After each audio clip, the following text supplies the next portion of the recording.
Everybody's ready to go? Okay, welcome to the Tuesday, October 30th meeting of the Montpelier Design Review Committee. I will let staff and members introduce themselves. Meredith Crandall, staff. Stephen Everett. Eric Gilbertson. Seth Mitchell. Benjamin Cheney. Unless anybody else has anything to bring up, do I hear a move to approve the agenda? So moved. Do I hear a second? I second. And all in favor of the agenda, raise your hand. So we'll go forward with the first application for 100 State Street, continued from the October the 15th hearing. Owner Capital Plaza Corporation and Mary Heaney Trust. Applicant City of Montpelier. This is a proposal for the parking garage. And just in terms of introduction, I also have to admit that I am an abutter to the Heaney lot. I own a property that's adjacent to the Heaney lot, but I have no predisposition one way or the other because of that. So if anybody has any concerns, I'm okay with it either way. So go ahead and present the newest iteration of the parking garage. Thank you. For the record, my name is Greg Rabideau from Rabideau Architects, and also with me this evening is James Finley Shearis from Wagner Hodgson, our landscape architects. I gave this to you in print form. I also have it for the screen. There are a couple of extra sets here. There's like 3 extra sets if anybody in the audience is dying to have one. What I thought I would do is focus on the issues that were most important to this board last time we met, which was there was some discussion about an arch feature that was kind of found to be architecturally not entirely relevant, and I think we got back with our client, which in this case was the mayor and some folks in city government, and kind of talked to them about where we were, and we've come back with a new proposal which eliminates that arch in favor of a couple of things. This one gesture solves a number of problems, but if you look on the cover sheet, you can begin to see that the solution to our problem is probably best illustrated on this. Oh, Jesus! I keep forgetting this rendering here, which is just the same thing, a little blown up. Sorry. Sorry. What's been done here is that we've raised up a boardwalk that spans between the garage and the bike path, so that as the bike path comes around from the east or from the west by the hotel, there's a large landing area there, which is at the bike path level. It's elevated above the floor level of the garage at this point. Eliminating that arch feature in favor of having this boardwalk come up to the building, and then at human scale, we've got some smaller art panels shown that complement the larger art panels above. Those could be regular pieces of abstract art, or they could be something that relates to the history of Montpelier.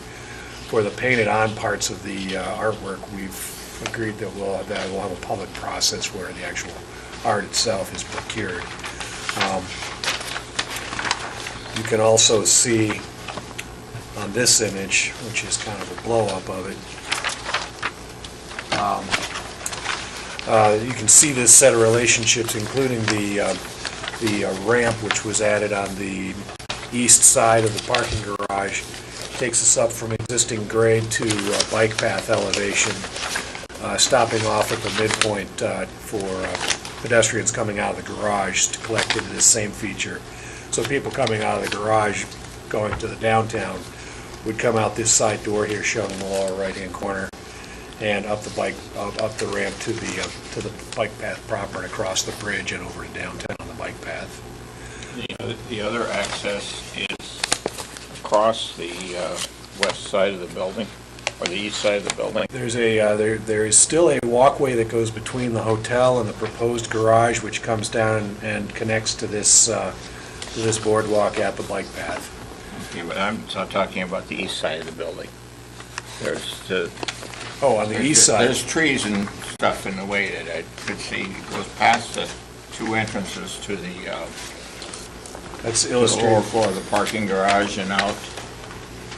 If there's a layout or plan, I don't know which quite one to look for. Okay, I think I found it. If I look on C 1.1, which is our site plan proper for the garage, if I think I understand what you're asking, Eric, starting from State Street, there's a painted bike lane that runs down the Haney lot, avoiding the backs of parking spaces, and resolving itself at this access drive to the Overlook Park property.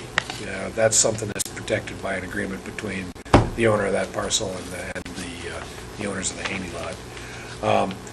And then down at the lower corner of that access to the Overlook Park parking area, you can see where there's a level landing pad, and then the ramp starts up and wraps around the southeast corner of the building and up to the ramp, up to the boardwalk. And that ramp is something I ride my bicycle up?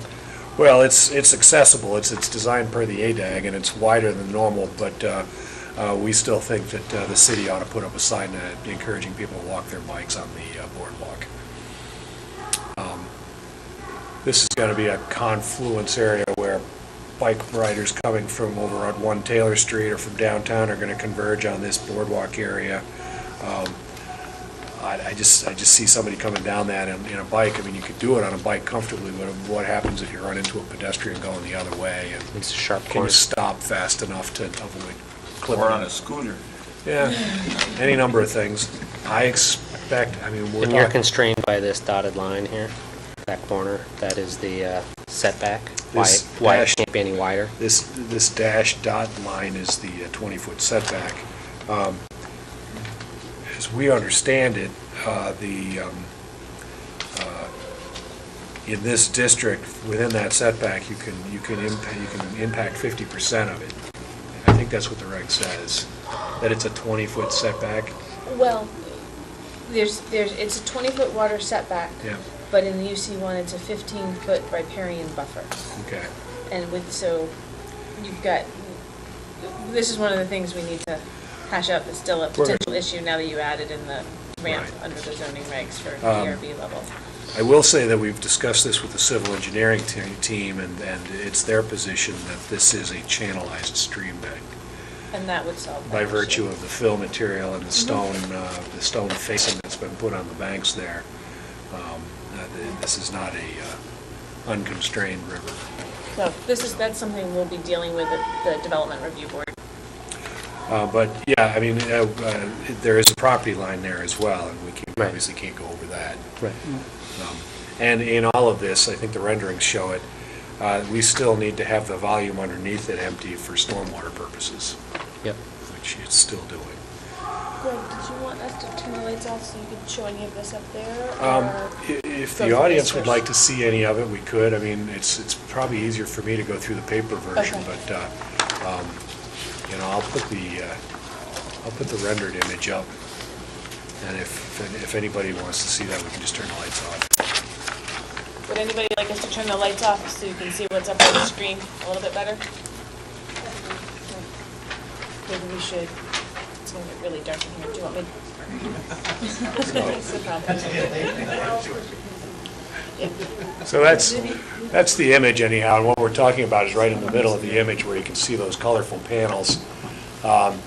We've changed the design to include this boardwalk, which will be up at the bike path elevation. And that basically gets rid of the arch as a concept on this, which is fine. I think Have you thought about any benches or anything on the deck that's there? It's pretty good size.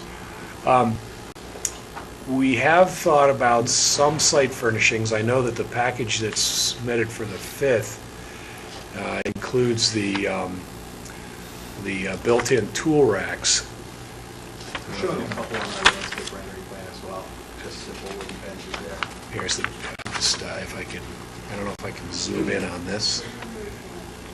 Was there any more discussion regarding the trellis, I don't know what we're calling them, the steel, sort of Sculptural features? sculptural features? Yeah, I'm going to go to that next, but Okay, I just wanted to zoom over and show you the boardwalk Yes, sorry. up in detail. So you can see there are The little red things are the bike repair station. One of them is a pump, and the other one is a rack that's got Allen wrenches, spanners and stuff on it for people who, want to stop and fix a tire and then you can see there's a little bit of an arrangement of benches there as well. And the decking is proposed to be pressure treated, E-Pay, I don't know. I don't know about pressure treated. What we think it would be is we would use solid concrete plank to span the opening. Yep. And then we dress it with a suitable tropical hardwood to provide the walking surface and make it more boardwalk-like. The idea being that we want to discourage people from rollerblading and stuff into this sort of pause point, slow people down a little bit. So I think having that surface helps. This would be a good place for a bike rack, too. Yes, and we are still planning on putting bike racks in the garage, but I don't know if we've indicated any on the site here. I think this is a nice addition because Yeah, I like it's this. a gathering place, and I don't know how much of a view of the river it has from there. I mean, you've got the railroad bridge right there. I assume there's a pretty good view of the river. Or at least the back yeah, of the stuff on Water Drive. Obviously the riverbank is on the other side of 1 Taylor Street, but for the north branch, the area in and around this bike path as it comes up onto the new bike path bridge it's going to be a real place to congregate, I think. I think it's a huge improvement from the last go around. The other question I had is, Paul Carnahan wrote a very thoughtful letter about access to the river. Mm-hmm. And I think, and I thought of it afterwards, yes, this really does block the river. So I think it was really good to provide those accesses in a really clear way. And I don't know whether anything can be done. I think it might be a place where art is on the entrance to the alleyway between the hotel and the parking garage. Oh, okay. If you had something, just a sign that says to the Riverwalk, maybe with some nice images. Okay. So people would really clearly know that was a way to get to the river. And I'm big on benches. Yeah. My niece told me to be that way. But, to add some benches so people that can serve as a meeting place for people, or people can sit there and rest, or whatever. All right, well, as you can see, we've indicated 5 benches. They're kind of in a... Yeah, I'm thinking about at the entrance, although on the side, on the other side. Oh, okay, yeah. And, a sign on this end of it, signs that say appropriate, to State Street. You're saying right there where it says proposed 8-foot wide. Yeah. There's the front door. There's the front door to the garage. Yep. And then there's the path between the 2 buildings with the property line between them. Yeah, and something out on away from the riverside, the north side, I guess. I think that's something we could stipulate without having to come back. I mean, we would happily agree to that. But just someplace that makes it look like an attractive way to go for people. Yeah, and obviously the wayfinding stuff is important as well. Let's get back to the side. Just one question. Just back in that section that you were at. Hold on one second. If you want, I don't know how you want to run it tonight, but when you do ask a question, you're going to want to come up to the microphone so everybody can hear you. So hold on one second. I was going to suggest that as well. Why don't you come up to the microphone, introduce yourself, and then ask the question that you would like. Yeah. So hi, I'm Elizabeth Parker, and I've been very much interested in this bike access, and I'm excited about what you're doing with regard to the area where you can repair bikes and sit. My question is, as it's drawn now, and it may just be the surface that you're trying to describe, but I just wanted to make sure that if there is going to be a railing along the top of the retaining wall, that it is going to make a sharp turn back along the side of this terrace that you're creating and not run along to the bike path, that is all going to be open space from the north-south side of the terrace over to the other side of the terrace, that it's going to be easily accessible. Is that the concept? Well, What are you conceiving of there? this is the bike path proper here where my cursor is. And all of this land up here with these trees and stuff shown Right. is at bike path elevation. This little area in here, as well as these two triangles of space Are here, below. are down below by Right. like 6 feet. I understand. So we're showing a railing going across here. Perfect. And then along here. Yes, that was my Back to question. that corner. That's exactly wonderful. We don't know and can't say anything definitive tonight about the final disposition of a fence along the train tracks. Because Tom McCardle brought up the notion that it may be a problem to have a fence on both sides of the tracks.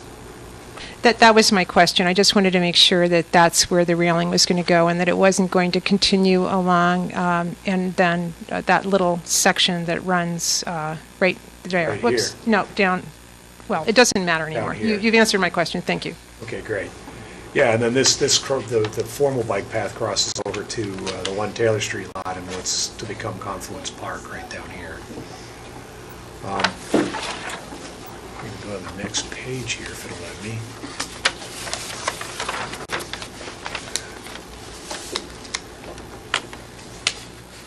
Sorry, trying to get to the next page. All right. Well, here you can see that fence that she was asking about here going across the top of that. What I was trying to bring up are the last 3 pages in the set. Sorry, not my laptop. And I'm going to have to do this then.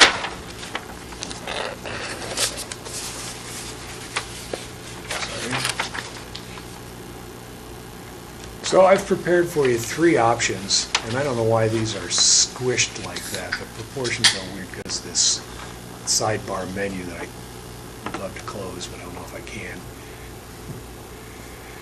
Do you know how to close this menu here? Or?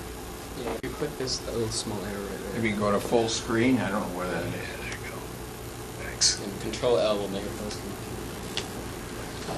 Well, forget the vertical proportions for a minute. This is option 1, which would be, what I've done is I've presented 3 options with the opening decorated in a distinctive way so that we can talk about these openings. Because the building's a big, complicated thing and there are lots of moving parts, we didn't articulate every rendering with every option because we just don't have it in our budget to do that. But here's what we're calling option 1. This is a dimensional steel frame that sort of forms a portal arch within the masonry, and then it's braced by a couple of diagonal braces with some big plates, big plate connectors at the corners. This is on the north side of the building. This would be any of those masonry portions where we've got the big openings. So this is Okay. this is one of the alternative ways of decorating those large openings. We're doing something very similar on a project right now in South Burlington called Larkin Terrace. It's on Shelburne Road down by the McDonald's in Burlington. And we're using the steel to chase around the openings with the masonry like this. And what it does do is it gives us an actual load-carrying member that can act as the lintel for that large masonry opening. And it also gives us a sort of tidy transition between the brick and the structure behind because I can use this frame element to define that line. And then what you're seeing in the background, which is going to be common to all of these, is a proposal. This is a fiberglass fabric that's 50% open. It forms a sort of solid screen on which we can have images printed. And what I'm showing here is that screen, that scrim, if you will, and I've printed on it sort of industrial-looking gears and stuff, thinking about this thing as a railroad trestle bridge. And so at any rate, what the scrim would do is it would hide the precast elements behind and sort of provide a sort of solidness to this opening so that these sculptural elements can kind of play in that space without, I think these would be fairly easy to change too, wouldn't they? yeah, I think they're meant to last for a good long time, but they could be changed over time, yeah. Is that what's also preventing me from falling out? Yeah, it would provide for free ventilation at the same time. It would keep you from going in, or it should be helpful in terms of keeping snow and wind-driven rain and stuff from getting in on those intermediate levels as well. So this is an option to that problem. But it doesn't I have, think that would be another great place to have a competition. For the screen printing of the material? Yeah, whatever the design is. Yeah. Not, I mean, I can think of, get someplace a photograph of a train might be a good thing to do. I'm assuming you can blow up photographs any image you want. I think the sort of more graphic and abstract it is, probably the longer the lifespan it'll have, as far as, I'm sorry, what I'm trying to do here is go to the next option. All right, so here's the original concept plan. Again, it would have that scrim material behind it. And then you've got these 4-inch steel pipes that are wending back and forth, as you can see them this way, but they're also going back and forth in the plane. This was my original concept, and I still like it, so I'm going to keep it on the list of options. But I think one thing is, you know, we've always intended for that to have some color on it. So this is, I think, me showing it with a variety of colors happening. And then there was one last version of this, which would be a very traditional thing that's being done in interesting ways these days, is a perforated masonry screen wall. So we would have the mason lay this up in an interesting pattern, and occasionally the shaded parts would be spots where we would have them leave a block out. They can turn bricks partially, leaving them project, or otherwise give this a very sculptural look. This is a pretty solid looking thing, though. I think the idea has some currency in the design world right now, and it certainly works with us as far as, you know, providing a ventilated wall that's still solid. I'm not sure this is my favorite option, but it is an interesting idea. I think it just would be a challenge to find a mason to do it well. Just to give you an idea of how many openings you would use one of these treatments on. I can't figure out to count them, but... The 4 outside corners of the building are essentially where the solids are. There are 2 more interior masses that are solid as well, so there's 6 potential locations for this.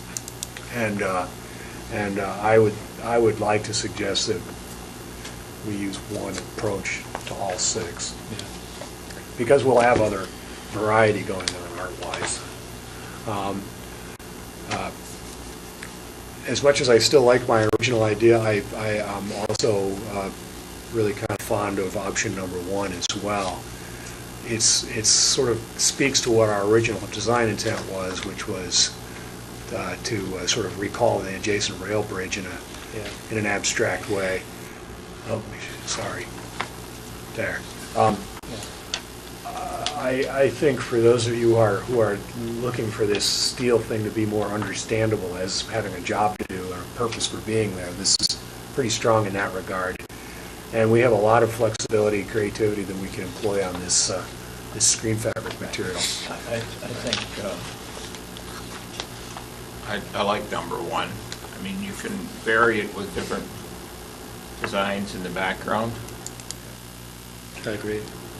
Option 1 was, Yeah. I like it a lot. So I'm a little worried about all the different designs, like between the murals and then like having all these different panels of like Yeah. trains and gears, and just, it begins to feel like a lot to me. I mean, I would have to sort of, and then with the plantings, you know, it's Yeah. like, Yeah, the scrim doesn't have to be a graphic, though. It can just be scrim. understood. It Yeah, could I- be very subtle, you know, Yeah. blacks and grays. Well, Yeah, that's what and I'm then- hoping And then is- the, Yes. and then the steel structure could replicate the railroad bridge, which is already there anyway, which is, you know, the standard railroad truss of the time. I think it's a nice tie-in rather than the abstract. Yeah.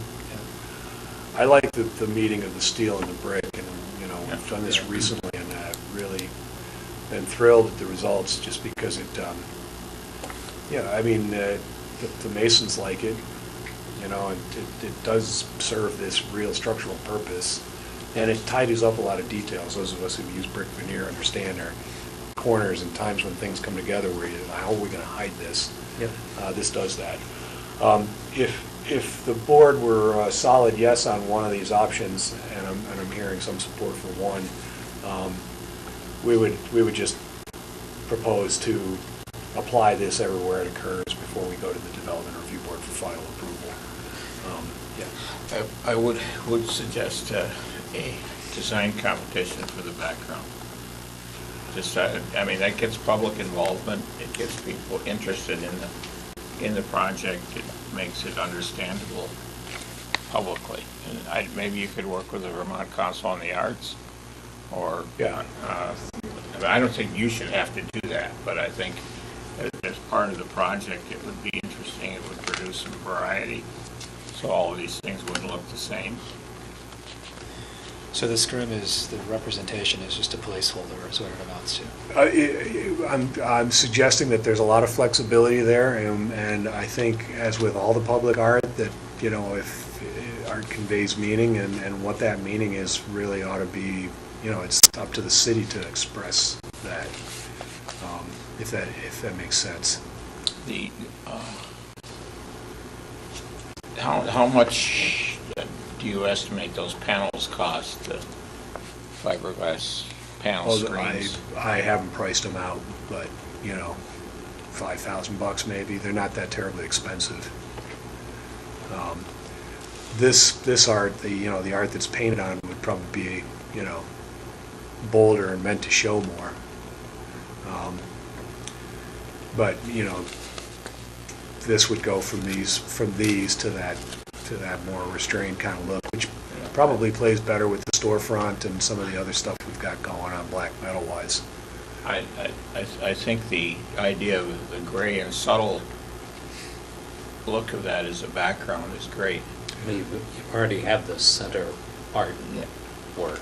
Right. And then you've got the greenery around, and to try to make this stand out, it's competing too much with everything else. So I think the more subtle it is, Yes. I think it'll draw the attention to the other components better. I think you're right. And you can sort of see here this background with just a plain gray scrim behind it. And really all it does is it hides the precast parts in a kind of a meaningful way. That's kind of what my question. So in section, if I was to look through that thing, I'm going to see sort of the diagonal slope of the ramp going up to the next level. Yeah.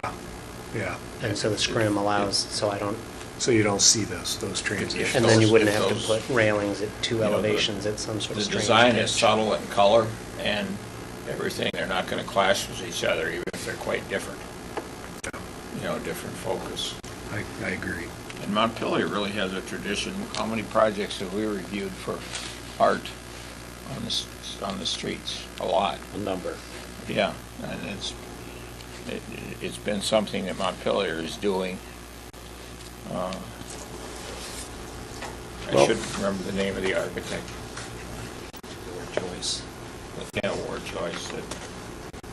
I just wanted to add in, this is relatively new. At last week's city council meeting, the city council adopted a public art master plan and created a city arts commission.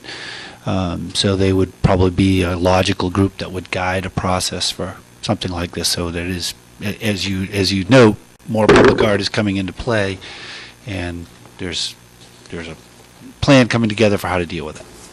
That's great. Thank you, Bill. We could get some graffiti people to do it. Well, It might be what goes in. they painted the backside of Give them the Champlain right colors precast. Transportation's thing, and they did. They had a bunch of street artists come do it. It was amazing what they came up with. Some of those guys are really good. Really good. Yeah, I think that's gone legit. Banksy selling paintings for millions of dollars and then chopping them up. That was pretty good. That's short of Where's more chopped up than it was? The trick is There's not exactly what to we wanted to encourage do. expansion of the area. There was one last image I wanted to bring up if I can. Sorry, I'm having trouble navigating here. I'm going to do this. Yeah, I really do like one because it can provide some variety and it looks, and it makes structural sense. The just cross pieces made no structural sense to me.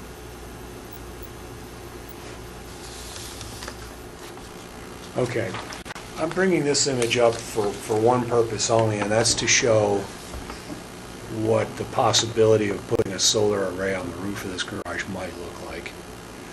And what we've presented is that the project is designed so that it can accommodate this kind of thing. I don't think it's in our initial budget to provide this solar panel, but I'm going to float the idea out there that this is how we would go about it, which would be like a solar carport that did not extend out to the edges of the building, but only covered the two center bays, and that would do a couple of things, sort of reduce the apparent mass of the building. I brought this up because I think there were some comments by the public who were curious about this and whether or not it was something we still were interested in, and would love to have your input on whether or not you think this is appropriate. But at the same time, I'm not really asking you to take action on this because I don't think we're offering up solar panels coming out of the gates. But I did include this image just for the purposes of having that conversation. How much taller? It looks quite a bit taller than the corner stairwells. Yeah, well, it's going over the ramp in a way that it's 8 feet at one end, so it's the end that we're looking at is up 13 feet. That's one issue with doing it, is that you're going to see it. It's going to be up there. Will you see it? Like, if I'm walking along State Street, looking up, I realize it's pulled back enough so that... Yeah, you'd probably see it. It probably wouldn't jump out as anything outrageous, but at any rate. I just wanted to show that to you as part of the conversation, but not necessarily a sort of central issue for this evening. Is it possible to construct a building so this is really easy to put up? It's possible for it to be structurally sound enough to take the extra weight, for us to have the weld plates and stuff in the tops of these shear walls, so that if the city elects to do this, because you get a grant or somebody wants, then the building would take it. It's going to have conduits going up to the roof and everything. And even to the point of the fastening, so that it would be really easy to fasten it. Right. That's what I'm thinking. Yeah. Is that we'd have the buried weld plates in the tops of these precast panels, so that if somebody wanted to attach this, they could. Anyhow, it was sort of a sidebar issue, but I wanted to be responsive on that. There was also something I wanted to talk about, because I think this gets it. It's been mentioned in a couple of public hearings that people don't understand how our images could show the garage being taller than the bridge, but it looks shorter from certain perspectives. And I just want to point out that the reason that happens is because the floor plane of the garage is 10 feet below the western abutment of this bridge, so we're starting out in a fairly deep hole to begin with. The bridge is 25 feet tall, but it starts from a point that's 10 feet taller than the building's first floor. And just by virtue of being in the foreground, the bridge does look bigger in some of these issues, but we're confident that these models are accurately representing the buildings as proposed. So with that said, I don't have any more formal. I think we had three things to talk about: how this project connected to the bike path, what to do about that arch, and what to do about those decorative openings. Those were the big three takeaways I came with from our last meeting. But everything's on the table, and I've got everything with me if anybody wants to talk about any particular adjunct. Quick question, what's the difference with the bridge over the North Branch? What's at grade on the other side, on the parking garage side of the North Branch? What's the difference between the grade there and the crossing over the tracks? Well, it all kind of comes up to about 528 at the bridge abutment. So the railroad track and the bike path are all sort of up around 527, 528 right there at the west end of that bridge. And then it drops down to natural grade of like 519. And we've graded some areas in that sort of pit behind the garages. That's excavated down to 518. So there's a 10-foot drop. Please go back to the view you had before. Sure. So That from hole you just had your Here. cursor, no, the one further, right there. yeah, How deep is that? well, the floor elevation is 518. And the top of it The is? top of this wall here in this location is going to be, I think, 525, right at the corner of the building. So And then that's this, about a 6, 7, 8 foot hole there. right, at this little wedge of space is down in a hole about 6, 7 feet. And then the tracks and everything are subtly rising up to 528 right in here. Top of, the normal top of the bank is at roughly 518 right along here. So this was all designed to just be at top of bank elevation, so if it ever flooded, the waters would come in and go back out without needs of pumps or... And that, you're not putting any trees in there or anything? Well, we are actually proposing quite a bit of landscaping in there, but, you know, we didn't show it in our renderings for purposes of, this is what the landscape plan looks like, or what the building looks like with the actual proposed birches in front of them. And what James has done is he's made those birches a little bit transparent so you can kind of read behind it. Boy, this is tough. The landscape plan would show the bridges. Yeah, so you can see the trees here are ghosted in the foreground. And then you see an initial growth of the vines going up the green screen. Here's those benches again up on the boardwalk, and these little individual art panels along here. And then the major art panels up above. And you can also see here where we've programmed some circular openings into the green screen, and the plant stuff is kind of growing around them.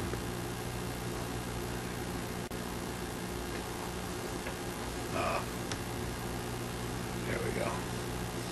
So you get to see the bike path and the ramp. I have two sort of questions. One is this bridge a placeholder? Is that something that you've designed? Are you responsible for this pedestrian bridge, or is that just? The bridge across the river is a separate project designed by Stantec and already approved. I think it's going to be constructed soon. Okay, so that's, So no, Yeah. we did design the ramp coming up from the Haney lot to the boardwalk, but yep, yep.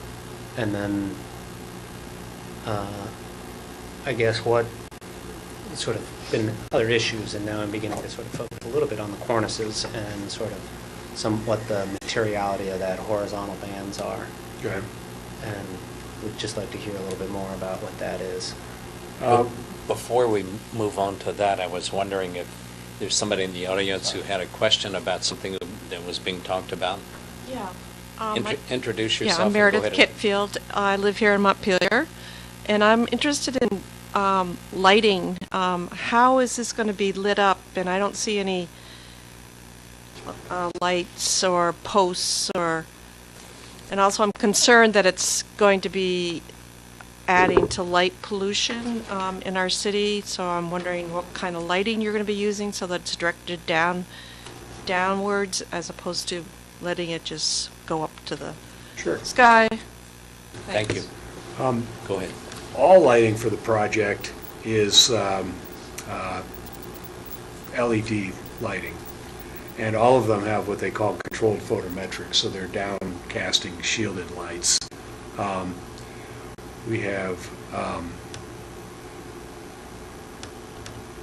typically on the sort of street-like portions of the project, which includes the hotel and a drive-in from Taylor Street and then back out to State, and all the public ways, is this type SL1 here, which is a very traditional-looking housing with a with an LED with LED guts, and so this is really beautiful, elegant type fixture that's going to be most of the site lighting here, and Those do have controlled photometrics. We did submit a plan showing point by point the values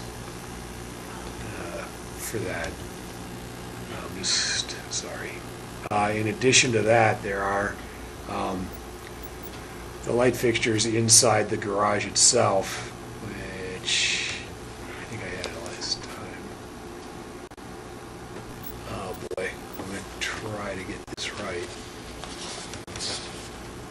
Nope, sorry. I knew I had a 50-50 chance there. I think if you went back to where you found that SL1, I think there are other ones that I've seen where there. Okay, well, that was... Yep. Some of those. Yeah, well, some of these are just wall-mounted. These happen around doors and stuff like that. They're nothing special. The SL8 is out in the back, though, area, right? By the boardwalk? Yeah, let me close this down. Sorry.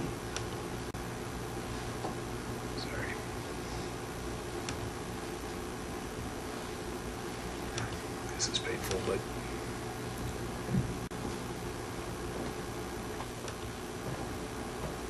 The SL8. Mm-hmm, I think so. This is, these are ground-mounted lights that are meant to shine up, and I assume they're pointed at the artwork. No, but they wouldn't be. Actually, I did the lighting. Come up and introduce yourself. It's okay. That microphone's actually on the other side. James Finley, Sheriff's Landscape Architect. The idea for these lights were to create a glow down in those flood gullies that we've been talking about with the birch plantings. They'd be pointed horizontally, so they would give a glow if you looked over, but we've done the photometric plan on it, and there's no light creep from it as they're protected by the 6-foot retaining or 8-foot retaining wall and the building on the other side, so there'll be no light creep from them. They'll just create a nice sort of glow that you'd look over the side of the railing at. All the other light fixtures are cut-off fixtures, and so they've been designed to meet the security foot candle minimums with no night sky issues. Talk a little bit about the color temperatures you're choosing. We're going to be using all of the yellow 3000 Kelvin, so it won't be the white, blue LED. It'll be nice, sort of yellowish light, Warm white. mimicking incandescent. That's right, or the MR16s of the old halogen world. The fixtures within the garage and then on top level. Those are a little different. I was looking for those. I did show those to you at the last Right. meeting. But the ceiling mounted light fixtures, oh boy. Oh, I think it'll come back. Yeah, I think it needs. man. All right, there we go. Sorry. I think I gotta look for, Could I just make one observation? Yeah. This is Meredith Kitfield again. So as I walk along the bike path currently, Stonecutter's Way has one type of light fixture, and then I go over by the high school, and that section has a totally different kind of light fixture, outdoor light fixture. Has there been any thought to kind of integrate the lighting for the bike paths so that it's somewhat consistent, or is that not a good theory? No, the bike path as it has been designed has a Vega fixture, and so the idea is that will be Got a mouse? consistently along the bike I path just need a... as part of that standard project. So we've used those foot candles within our photometrics survey, Uh-huh. but there is a consistent light going through the new Taylor Street and on in the new bike path. Which kind of fixture? The ones a on Vega. Stonecutters or the one on? It's, I'm not sure, high school. it's a Vega shoebox is what they call them, so it's a very simple rectangle, about a 15-foot height. High school. It's the ones from the high school. Okay, Yeah. just curious. Thank you. Thank you.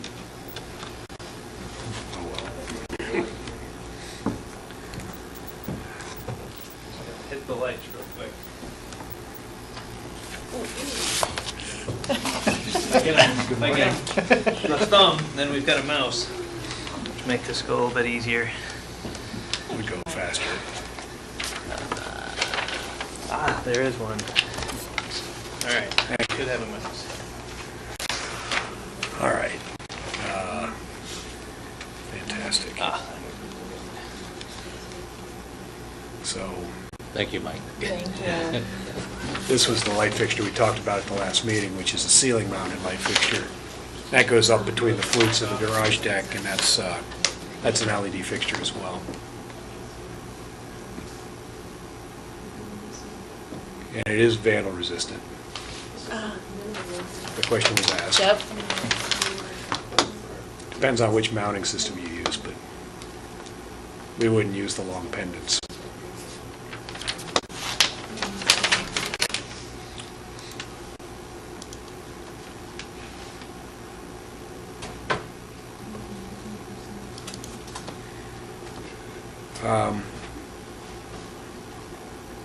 And top deck is Vega, or that's something else? The top deck is this same pole has a pole mounted fixture for it. It's a little different than the street lighting.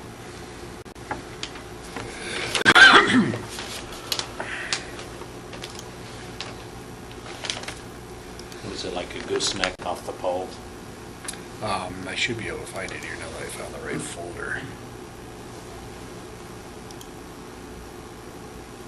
Top tier spec. There, shows you the side mount. Okay.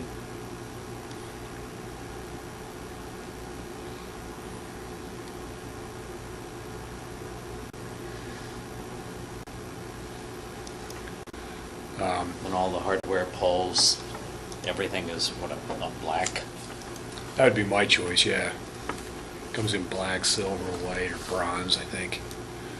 But I was thinking black. Yeah, all the rest of the site lighting would be black too. It seems more compatible with the rest of the structure. Right. Yeah. Steel, yeah, Yeah. So after you talked to Ben's question about materiality of the project, the cornice in particular that you were mentioning, could you address, I'm pretty sure we asked for options on the picket fence on the lower level as well. Okay. The general material palette is the standard common brick. The string trims and aprons that you see are the Vermont granite. And then we were going to have this made out of either like a glass reinforced concrete or an EFIS, just because we didn't want to have a lot of weight up there. And this is a pretty big cross section, this cornice, so that would be built up and then. Yeah, I mean, GFRC would be definitely preferred over EFIS. Yeah, right. Durability wise too, I think that's Right. probably true. There's no advantage to having the insulation be involved really. Right. But we would have these prefabbed and then bolted on the top of the wall. And then you're capping it. There's an aluminum coping called to go over the top of all of it, just as a weather course. Then we have the And it will be painted to be of similar speckle to the granite? the GFRC. GFRC, yes, like a Polymix type paint. I thought you were talking about the coping. I think the coping. Oh, no. In my mind, the coping was just going to be black. Yeah. But yes. I care more about the big, thick visual band. Right. Similar to the Vermont granite. Yes. But obviously, to get something 2 feet tall with a projection of about 2 feet, Yeah. for the 800 feet of perimeter or whatever, it could get really expensive. So Yes. we are definitely using the granite where you're most likely to be able to see it, put your hands on it. Have you looked into polymer composite? Oh, instead of glass reinforced concrete? Yeah. Yeah, either one of those I think would be appropriate. It's really going to come down to what fits our budget best.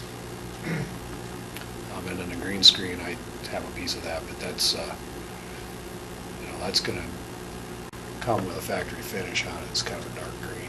And is regarding your sort of like steps and why you've kind of broken it up horizontally the way you have, is there a Yes. logic to it? Well, there's a couple there's a couple pieces of logic. One is the language suggested by the zoning ordinance, which I know doesn't necessarily apply in this design control district, but the intent of it, something was brought up by one of the neighbors who popped into one of these meetings. If you read the standard, broadly speaking, the goal of that was to make sure that you didn't have one section that was longer than 48 feet long, and that these things kind of read as individual 3-story blocks with the sort of vegetable spacing between them was very much an intention to sort of repeat more the scale and rhythm of downtown Montpelier, which tends to be 3-4-story masonry buildings, and they tend to be, one business wide, historically. Yeah, I was speaking more of specifically to the cornice as much as I am interested. Oh, and as far as how much up and down it goes that was just a reflection of its relationship to finished grade. So here it's more or less at sort of guardrail height, but the ramp is falling way behind this, so having them step up and down a little bit instead of having one consistent top line was part of that effort to sort of, again, kind of be suggestive of individual building blocks with sort of green space between. So, this landing over here is 5 feet higher than this landing, so, the whole thing is popped up a bit so that this is, again, this parapet's kind of at handrail height on this end of the building as well. It's usually the green screens are doing most of the reaching.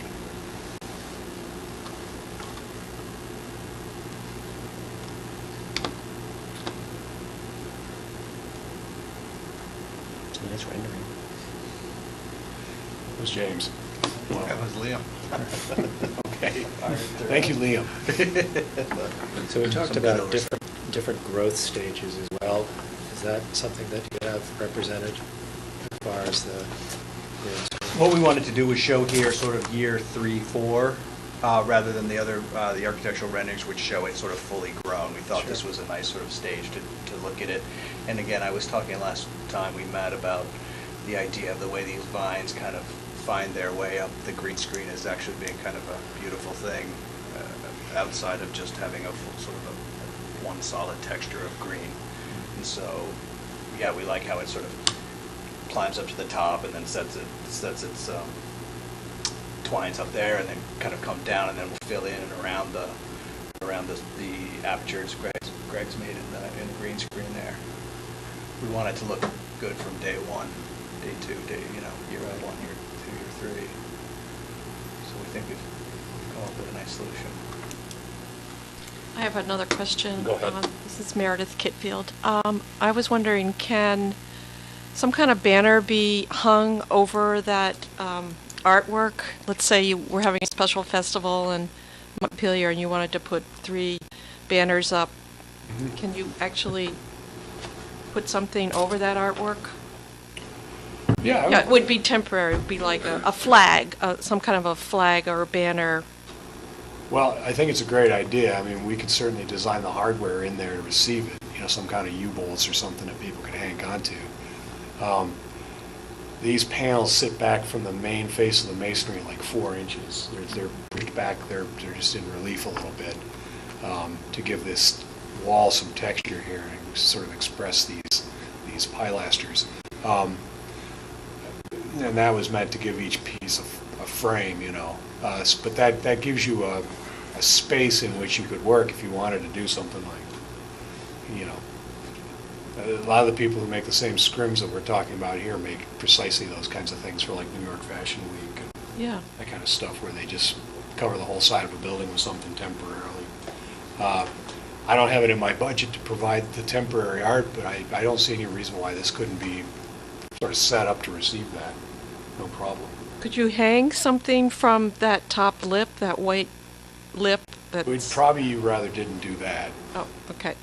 Only because that's the sort of beginning of our waterproofing system, and generally when people start getting up there and drilling holes and stuff, over time, waterproof. It's plastic, right?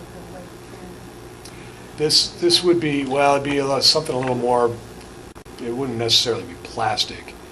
It'd be a composite material, either fiberglass reinforced cement, or there are some polymer-based ones that are solid, But we're not talking about FIPON or anything here, if that means anything to you. So can somebody actually walk over to that lip up at the top? Or is that off limits? Well, at this end and this end, it would be the top of the wall, the top of the parapet would be about 42 inches off the deck. Oh, So it's yeah, kind of when like a you're- barrier. When you're parked on level 4.5, you'll be able to stand right behind this wall and look out at downtown Montpelier. Oh, And this is level 4 down here. You'll be 5 feet lower, but you'll be able to look over the bridge. so cocktail hour, right? People use these garages for all sorts of things. Fireworks viewing. I remember when Ben and Jerry's used to show movies on top of Cherry Street Garage. That's right. It was a good time. So how about the picket fencing? Yep. We have a cut sheet. Where did I put it, though? I'm just opening this because this is our retaining wall. We should talk about that before we part company. What did you label that thing? I think it was just called railing detail. It should be in that pack. For today's Yeah, meeting? I saw you guys were just talking about it. It's just a very simple sort of steel square railing. Yeah, I'm sorry. I've got a couple of things that needed. It was in the last one. I mean, worst case, we could turn the lights on and look at the hard copy. And vehicle charging stations, I don't want to forget that, so just open that while I see it. Excuse me, could I just ask how many electric charging stations are currently budgeted? Just make sure to state your name. Oh, sorry, Laura Rose, Montpelier. How many charging stations are currently in the budget for the garage? Well,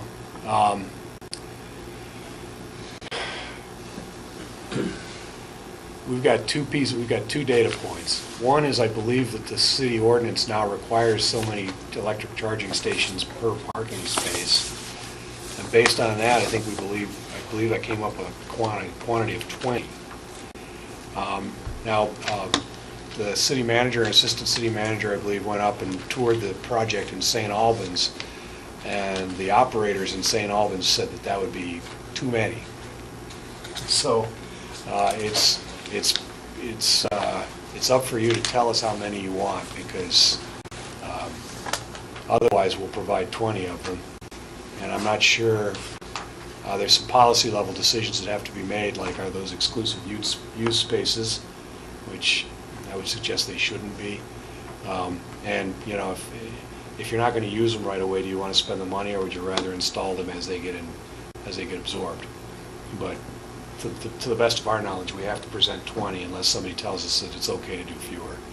And how many are currently paid for in the current budget?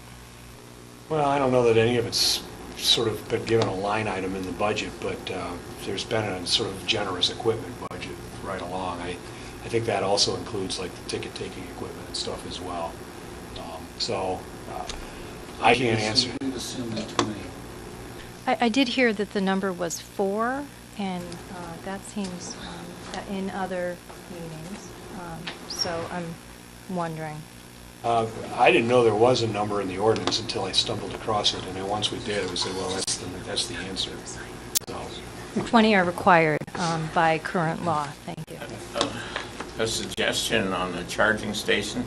I know some of the space is flexible to state for use, but if you install the infrastructure, the wiring for the charging stations, and so it's just a matter of bolting it on. If you maybe install 10 and you have 10 that are easily, the access rules had a class of fully handicapped, and they had one that's called adaptable. Okay. So that the plates and everything are in place. That's what I'm kind of thinking about, that if you need the extra ones. I don't know whether they'd all be in one place or not. Well, the only thing they have to be is they have to be above elevation 528. So they're going to happen on level 1 and above exclusively, because they've got to be protected from flood inundation. We have done a lot of these in our hospitality work with hotels, and generally what we've done in those circumstances is had an outside vendor install them, and the outside vendor makes a little money every time somebody uses it. Kind of similar to the ATM machines at a gas station.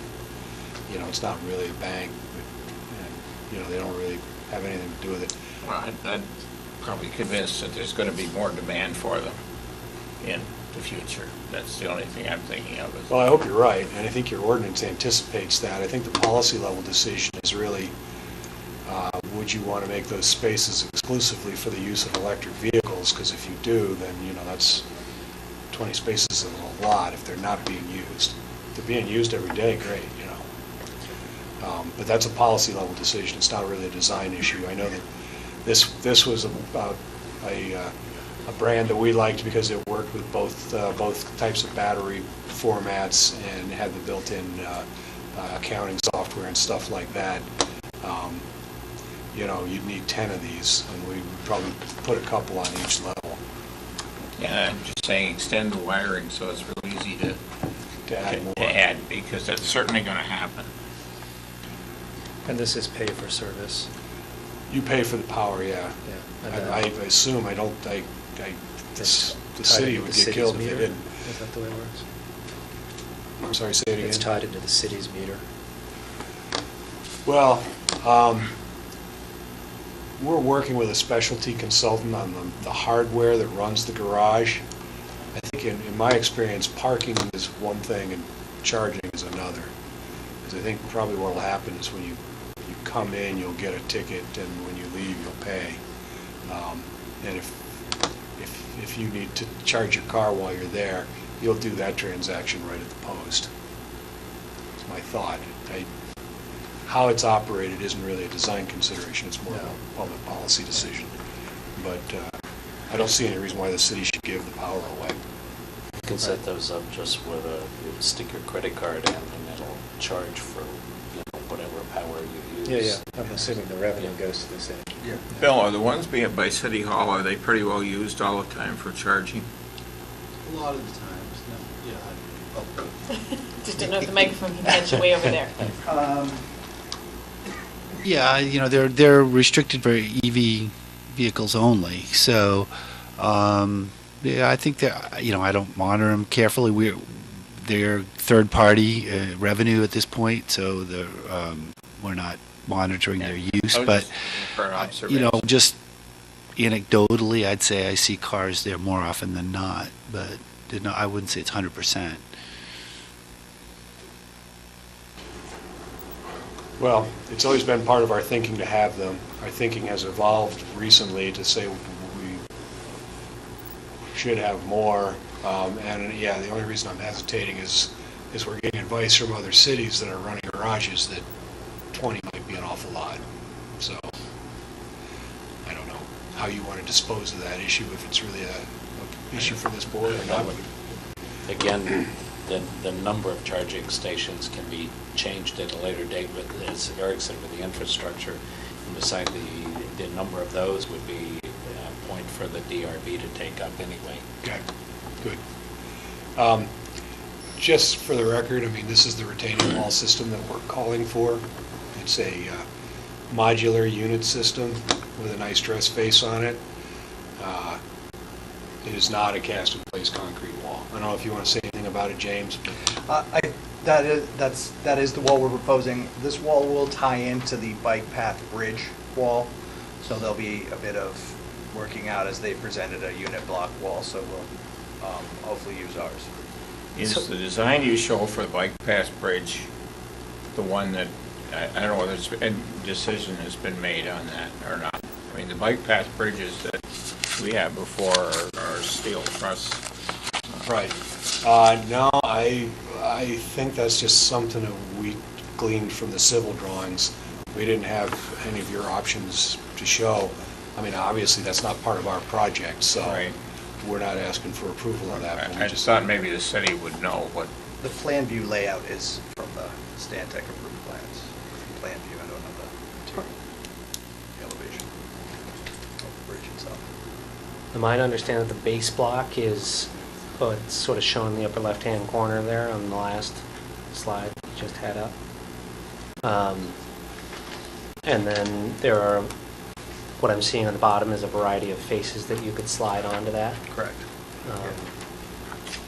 And the one you have chosen for the face is the bottom left-hand corner? Yes, and the idea is that we get it in a color to sort of match the granite. Yeah. The idea is that it would be as close as we could get to that granite. And I'm assuming it has some sort of faux stone texture to it? That's it, yeah. Yeah, there's sort of levels of undulation in that. Yeah, something like that. You can see the two different levels of texture there quite well in that, so our goal is to match the natural stone as closely as possible. And do you build the whole thing with just the raw blocks and then put the faces on later? Or- Yeah, there's like, you can see actually in this, that's exactly right. So you set these base blocks and then you can slide on the veneer pieces. It's a new one from Unilock. Yeah, I've never seen that before. Yeah. And I guess the idea is if something bad happens, you can replace it? You can pop it out, and then the other idea is sort of you could articulate at the wall the way they're showing that sort of, the other piece with the sort of more texture could help you proportionally break up that wall a little bit more and give you sort of Are these fastened together with mortar, or are they just loose? They will be, we'll have a structural engineer review, obviously, whatever the final detail is, but I believe that mostly they're gravity block, but they will have tiebacks into the grade that they're retaining.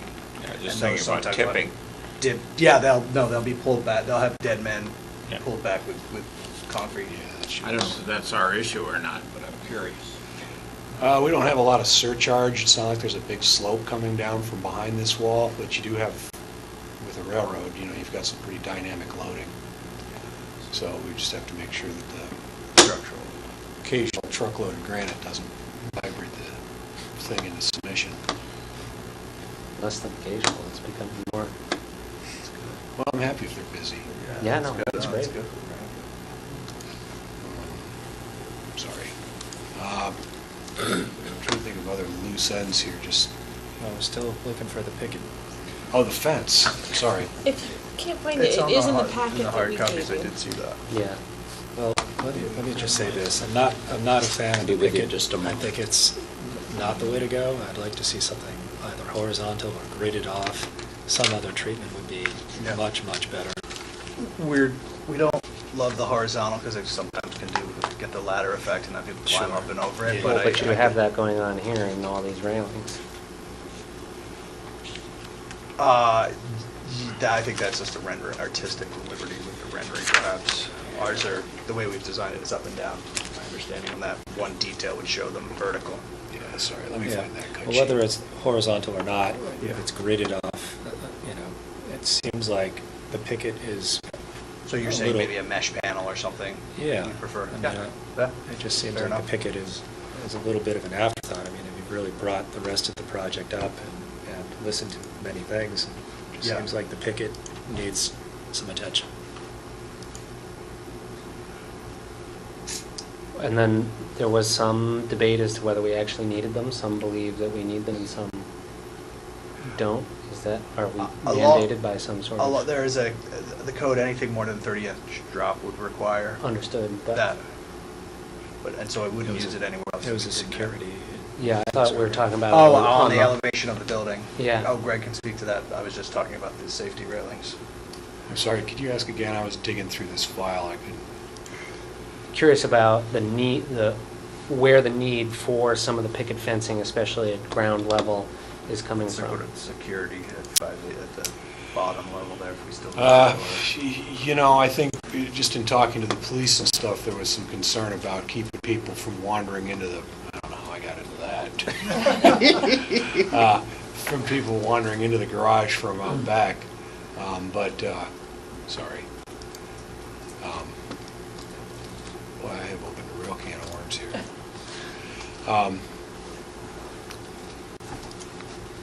Yeah, so we were trying to keep people out of the lowest level in the garage.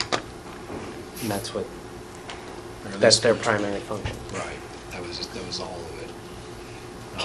Can I speak to that just real quick? Please. So my understanding is that they're gonna have security cameras at certain locations, like at the entrances, but they wouldn't necessarily have security cameras along that whole bottom level where the fencing is, but they need to be able to let the water in and out, so they can't just put a wall there.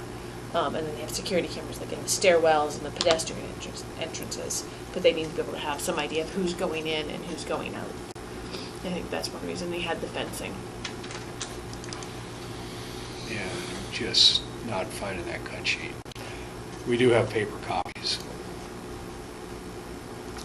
It just sits in here somewhere, but I got a lot of places to look.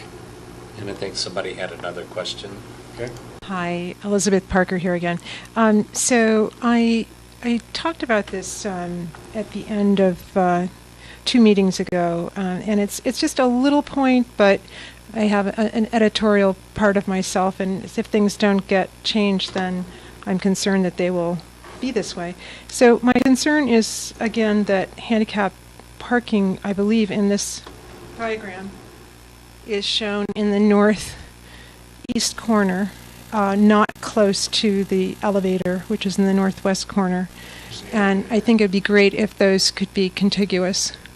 Am I incorrect, or, I mean... There's the elevator, and here are some handicap spaces. Okay, because I'm looking at a different drawing here.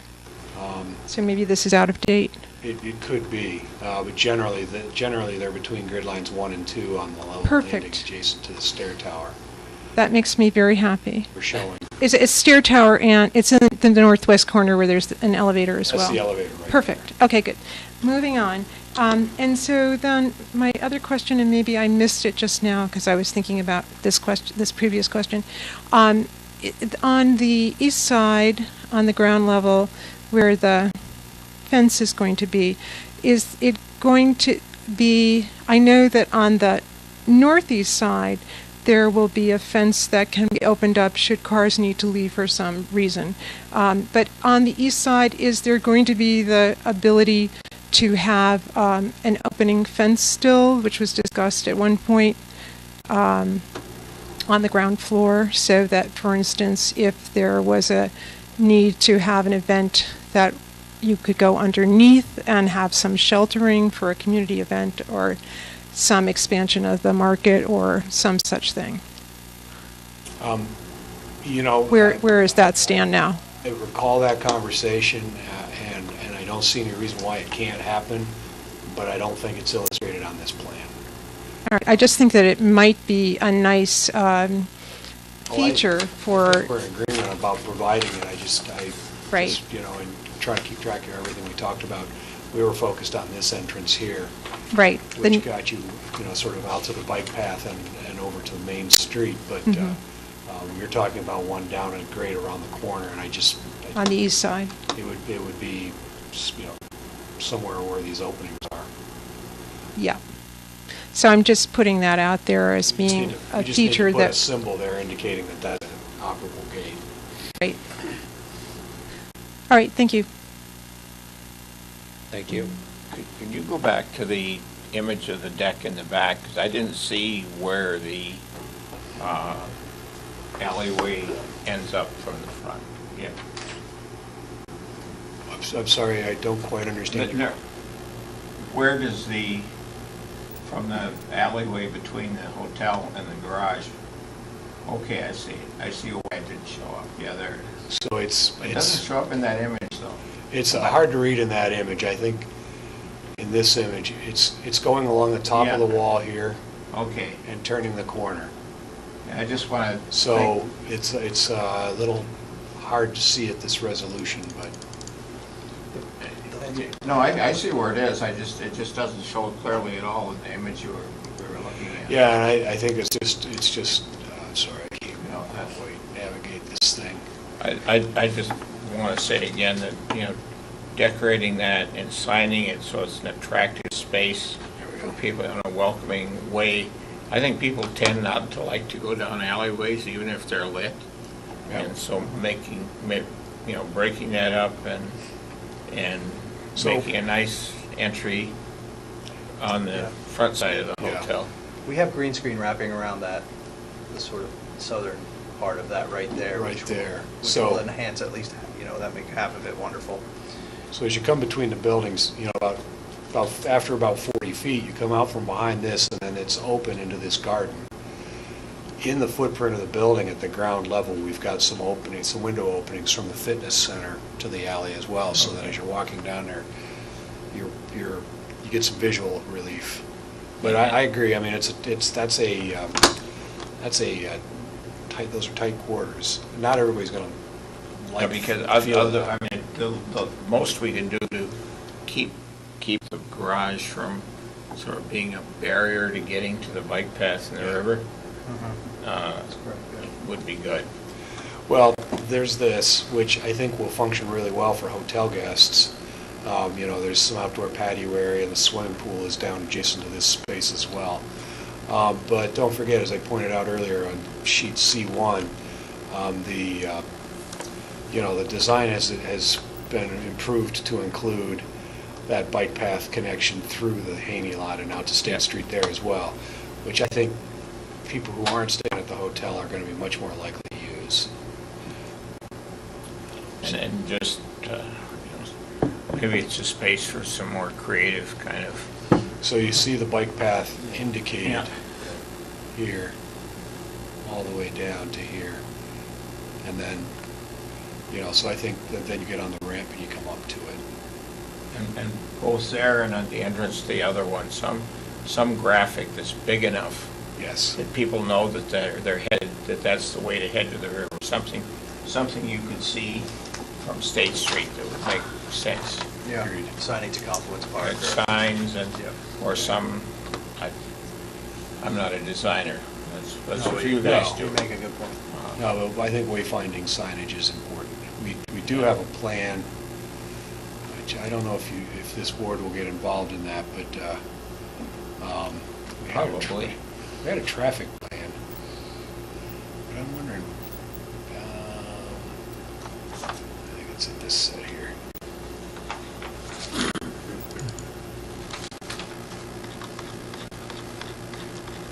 I noticed the package you sent home was more than 65 pages. Well, that was a combination of the new stuff and the old stuff, so we would have everything, but. And I thought some of the pictures really did a good job of showing what it might look like at night. That's the planning printer's fault.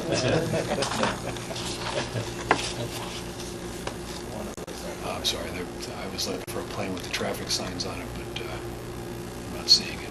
Laura Rose, Montpelier, I was wondering if I could ask about the width of the walkway between the hotel and the parking garage, how wide it is for that? The buildings are 10 feet face-to-face, and then we're showing an 8-foot wide walkway. And the walkway on the north side of the garage, how wide is that walkway? Well, the constricting point would be the ramp, and I believe the ramp is 6 feet wide. And does that north walkway still put pedestrians in the path of cars entering and exiting the garage? Well, if we go back to that civil engineering plan I had here a moment ago, in this particular case, there are crosswalks, from State Street to the main entrance of the garage. There's a major crosswalk here and also a crosswalk here. So pedestrians are going to cross vehicle traffic at controlled points there and there, after which they can go down here and through here and attach to bike paths without having any interactions with cars. Yeah, but my question is, if you're coming from the east side of that north walkway, heading west towards the new hotel, On the north side of the garage. wouldn't you encounter cars entering and exiting, and you'd have to cross that to get to the protected walkway out to State Street? If you're talking right here? Right there, the entrance to the garage, please. Yeah, that garage, that secondary entrance is only there operationally for emergency purposes. I think we learned from talking to the folks at St. Albans that every once in a while a car gets stalled or somebody gets in here and they can't figure out how to pay and they just lose it, whatever, that the exit could get blocked, and so the city needs to be able to open up a secondary way to get people out. Operationally, this is not meant to be used on a regular basis.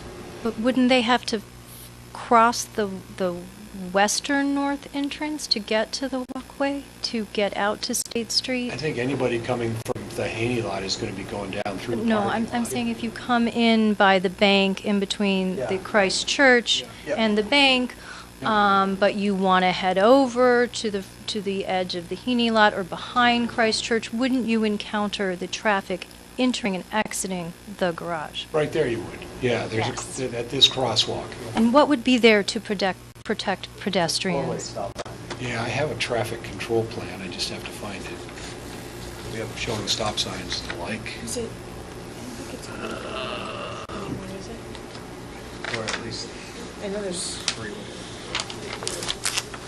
Aren't four-way stops extra dangerous for pedestrians because it can be confusing about whose turn it is to drive, and you're watching the cars, you're watching the pedestrians, but that can be quite dangerous. Oh, boy.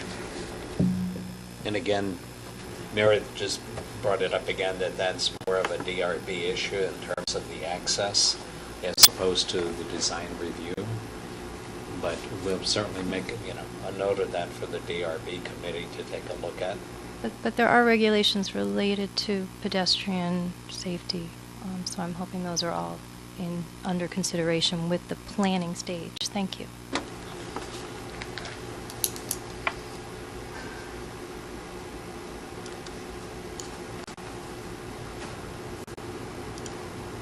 I'm taking some notes so we Yeah. can add it to the Meredith, when's the recommendations. DRB meeting? Monday the 5th, Yeah, this coming Monday.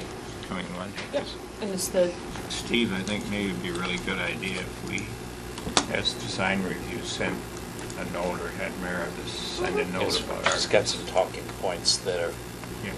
Yeah, we about can- items to be forwarded to the Yeah. Development Oh, Review great. Board. Great. yeah, and if you don't end up with a final recommendation tonight, we can just make sure we agree on all the points that you want me to bring to them that aren't Yeah. on the recommendation form.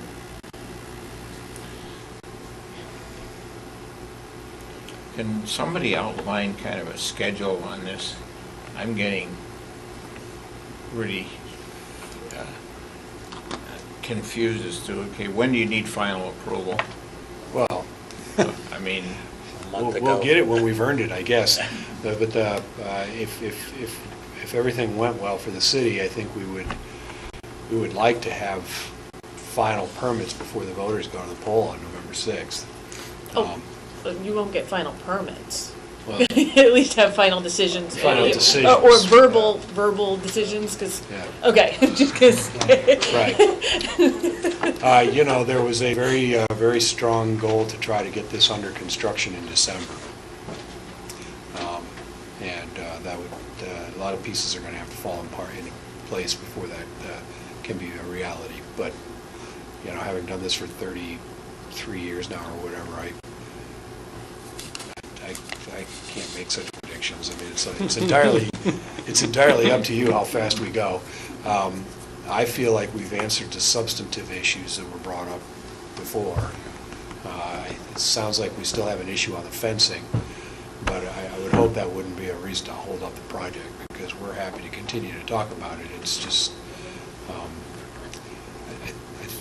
I think we need to know that there are major design issues before the voters decide whether or not they want to do this. And I believe there's somebody else who wants Well, to. I'm just make a concerned, it comment. sounds like you might be edging towards wrapping up, and I never heard a point where you were asking for public comment. So is this the time now, or I'm happy to wait? No, go right ahead. Okay, and Introduce questions. yourself as well. Yep. I'm Sandy Vitztum. I live at 14 Loomis Street. And before I make general comments, I wanted to say personally how excited I am that we might be getting a kind of good-sized hotel in town. I think it's going to make us, as a city, able to do a lot more things culturally and for business than we have before. I don't know if I've said this to this group, but I happened to meet an independent contractor for National Life from Maine, and she was brought here for a week, and she was put up in Waterbury along with 60 other people. And they never, ever came to downtown Montpelier in the whole week. And I was shocked that as a city we're losing this kind of business opportunities. I'm actually speaking tonight on behalf of the Montpelier Heritage Group. I have a couple of questions, because I've not come before this group before, although we've had other members here. I'm going to first ask questions that I think are specifically design review, and then in interest of time, tell me if my other questions, which are going to be at the end, if you would rather that they go to Development Review Board, okay? The first question is about the drawings, the renderings that I've seen. It seems to me they're applicable for a couple of reasons. One, it's permitted use downtown, but we're trying to understand the gateway relationship of this building, both coming along Memorial Drive, but also it's kind of on the gateway down State Street towards a Capitol complex. So I actually don't know that I've seen any from the ground renderings except of the bike path, and I'm totally wondering what this looks like from Memorial Drive. If I were in a car driving by, and would I see the State House? Have those renderings been done? And I missed them. You missed them. Okay. Yeah, they've All been right. presented on a couple of occasions. Okay, that's fine. I totally understand I could miss them. I'd love to see them sometime. And There's one of the boards when we turn the lights on that's. okay. And also from State Street, have you folks looked at what this building is going to look like behind the Episcopal Church? Because, for instance, coming down Elm Street, that's quite very big, important view in the city. We presented views of that as well during the approval process for the hotel. I don't know that we've revived those of late, but From the ground level? yes. Yeah, Okay. and I'm trying to find them as we talk, but Well, that's fair. I know that's kind of hard. The other thing is, typically balloons are flown, and I mentioned that at a meeting a while ago. I think it was a DRB meeting. Have you indeed flown some balloons so that we can all see exactly the correlation between the renderings and reality? nope. That was a city decision. I'll let them discuss that. But I believe flying balloons is a public hearing and would have to been warned, and so we were told not to do it. Bill, there was a question about flying balloons and the city's stance on that. Can you come up to the microphone, Bill, please? We felt we were confident with the renderings as far as height and all that, the various things. We didn't think the balloon was necessary. Consulted with our folks and didn't think it was necessary from a permitting perspective or for anything else. We had the information. There's telephone poles there that are approximately the same height as the garage, and they were pretty easy to look at. So that was our call on. Lights on, they can hold up the board, which you had from Memorial Drive side. You've got you're the light man. Oh, people are ready for a light. Here we go. Yes. Right next to your arm, Bill. So that was. So that's, the parking garage is coming right through here. So if you're, I think this was taken from like the Shell station. So even the church towers. The dam is way over here. It's way over here. This is the view from State Street. That's the view from State Street. I'm just going to suggest again that if the city were willing to fly some balloons, and I know it's difficult because you're both the applicant and the reviewer in this situation, but if you could fly balloons for 3 days, then people driving by could actually all see for themselves. Right. Yeah.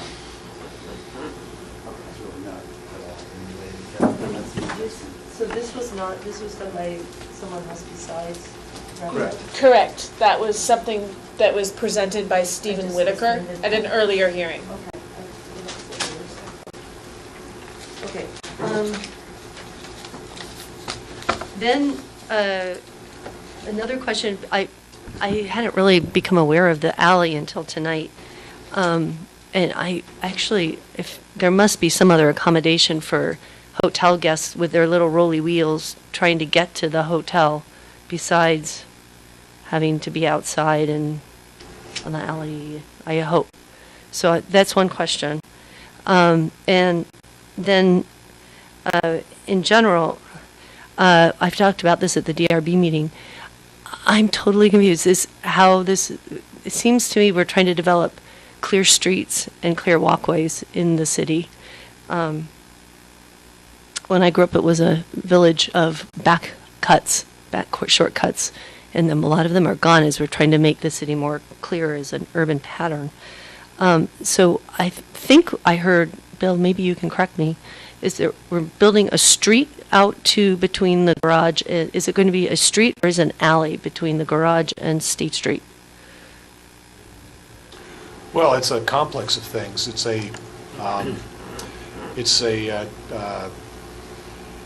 In the first case, there's a legal easement that's been granted to the city over Capitol Plaza to create essentially a private road that extends from Taylor Street through the Capitol Plaza site and then back out to State Street. Anybody who's experienced the parking area back there now knows it's a little chaotic in terms of how the parking spaces are laid out, and circulation is kind of ad hoc, it's just sort of what's left between spaces. This will organize that into sort of a clear circulation pattern connecting those two major streets. Essentially, the trip from the Haney lot to the garage is similar, although that's not going to be something that's used on a regular basis for access to the garage. It's really pedestrian, bicycles, secondary access, and other uses. But essentially, what you see today is what's going to be there. In both cases. So then, in that case, the city is creating more of a non-conforming lot, and it has no street access then, except by an alley with an easement over it. The zoning ordinance allows for lots to be connected by easements to the public way as long as they have the right dimensions, and we have met that requirement.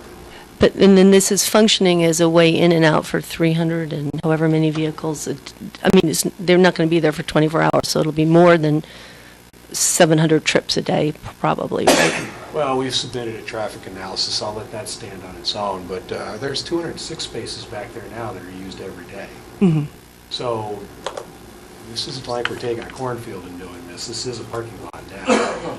And building this garage will supplant some existing parking lots, which offsets the impact a little bit. But in the main, by providing, this parking, it makes Christ Church's project more likely. It makes, all the downtown business owners have access to their parking. So I just want to say that overall, it feels like what is now a pretty sketchy road for Northfield Savings Bank between that and the church is going to be more of a road, particularly people who are not from the city trying to find a way to use the parking garage. And it seems to me it needs to be a street. And it's just, that's a personal thought. But if it is, it needs to have a sidewalk on both sides. It needs to have safe parking itself. I'm wondering if you're going to lose some of the parking spaces that are in that kind of alley now. Well, the plans have been submitted and the numbers have been counted. We're going to have 348 spaces at the garage, and we're going to have 55 spaces left on the surface of the Capitol Plaza. That does not include the remainder of parking on the Haney lot. Yeah, and then that was one of my questions. How many spaces are you thinking you're going to lose on the Haney lot? 40. That's already factored into the net. Okay. Then my other, I think, pretty strictly design review question is about the solar collectors, which I had not heard of before tonight. I think it's a great idea, but in my experience with other Vermont towns and then actually other states, if an owner is thinking of having a second phase, that actually is supposed to be part of the first phase of permitting. So I don't know why you would mention that you might do that in the future and that you're building for that potential, but that's not being permitted now. Because somebody in the public asked about it, and we want to be, we make all our projects solar ready. Yeah, but then it should be part of the permit process, right? Because then it wouldn't, that's how it's typically done. We can deal with that, but I don't know that the city is committing to build it today. Can I That's address correct. that? Yeah. So, as zoning administrator, if that were to go up, it would be something that they would need to get another permit for before those were put on. So they're Absolutely. just showing sort of my understanding, and correct me, Greg, if I'm wrong here, is that this was sort of, like you said, a response to a public question as to how it might look, and to show where they could put in the infrastructure so it could be done, but it wouldn't get, Right, it's not but getting usually if there's a approved at leading all. towards the future of something, it's better if it's included up front. Just Yeah. pointing that out. It's better to have it done and say, okay, yep, it would work or not work. My understanding is it wouldn't put you over the height limitations.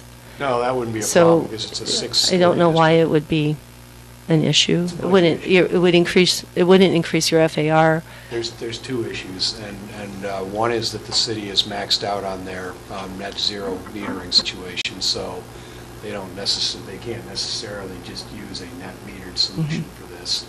And I think the other is budget-wise, which it wasn't part of the original charge, and, we've had to add some other features here to get this to where everybody finds it acceptable. Obviously, we want to include it in our thinking always.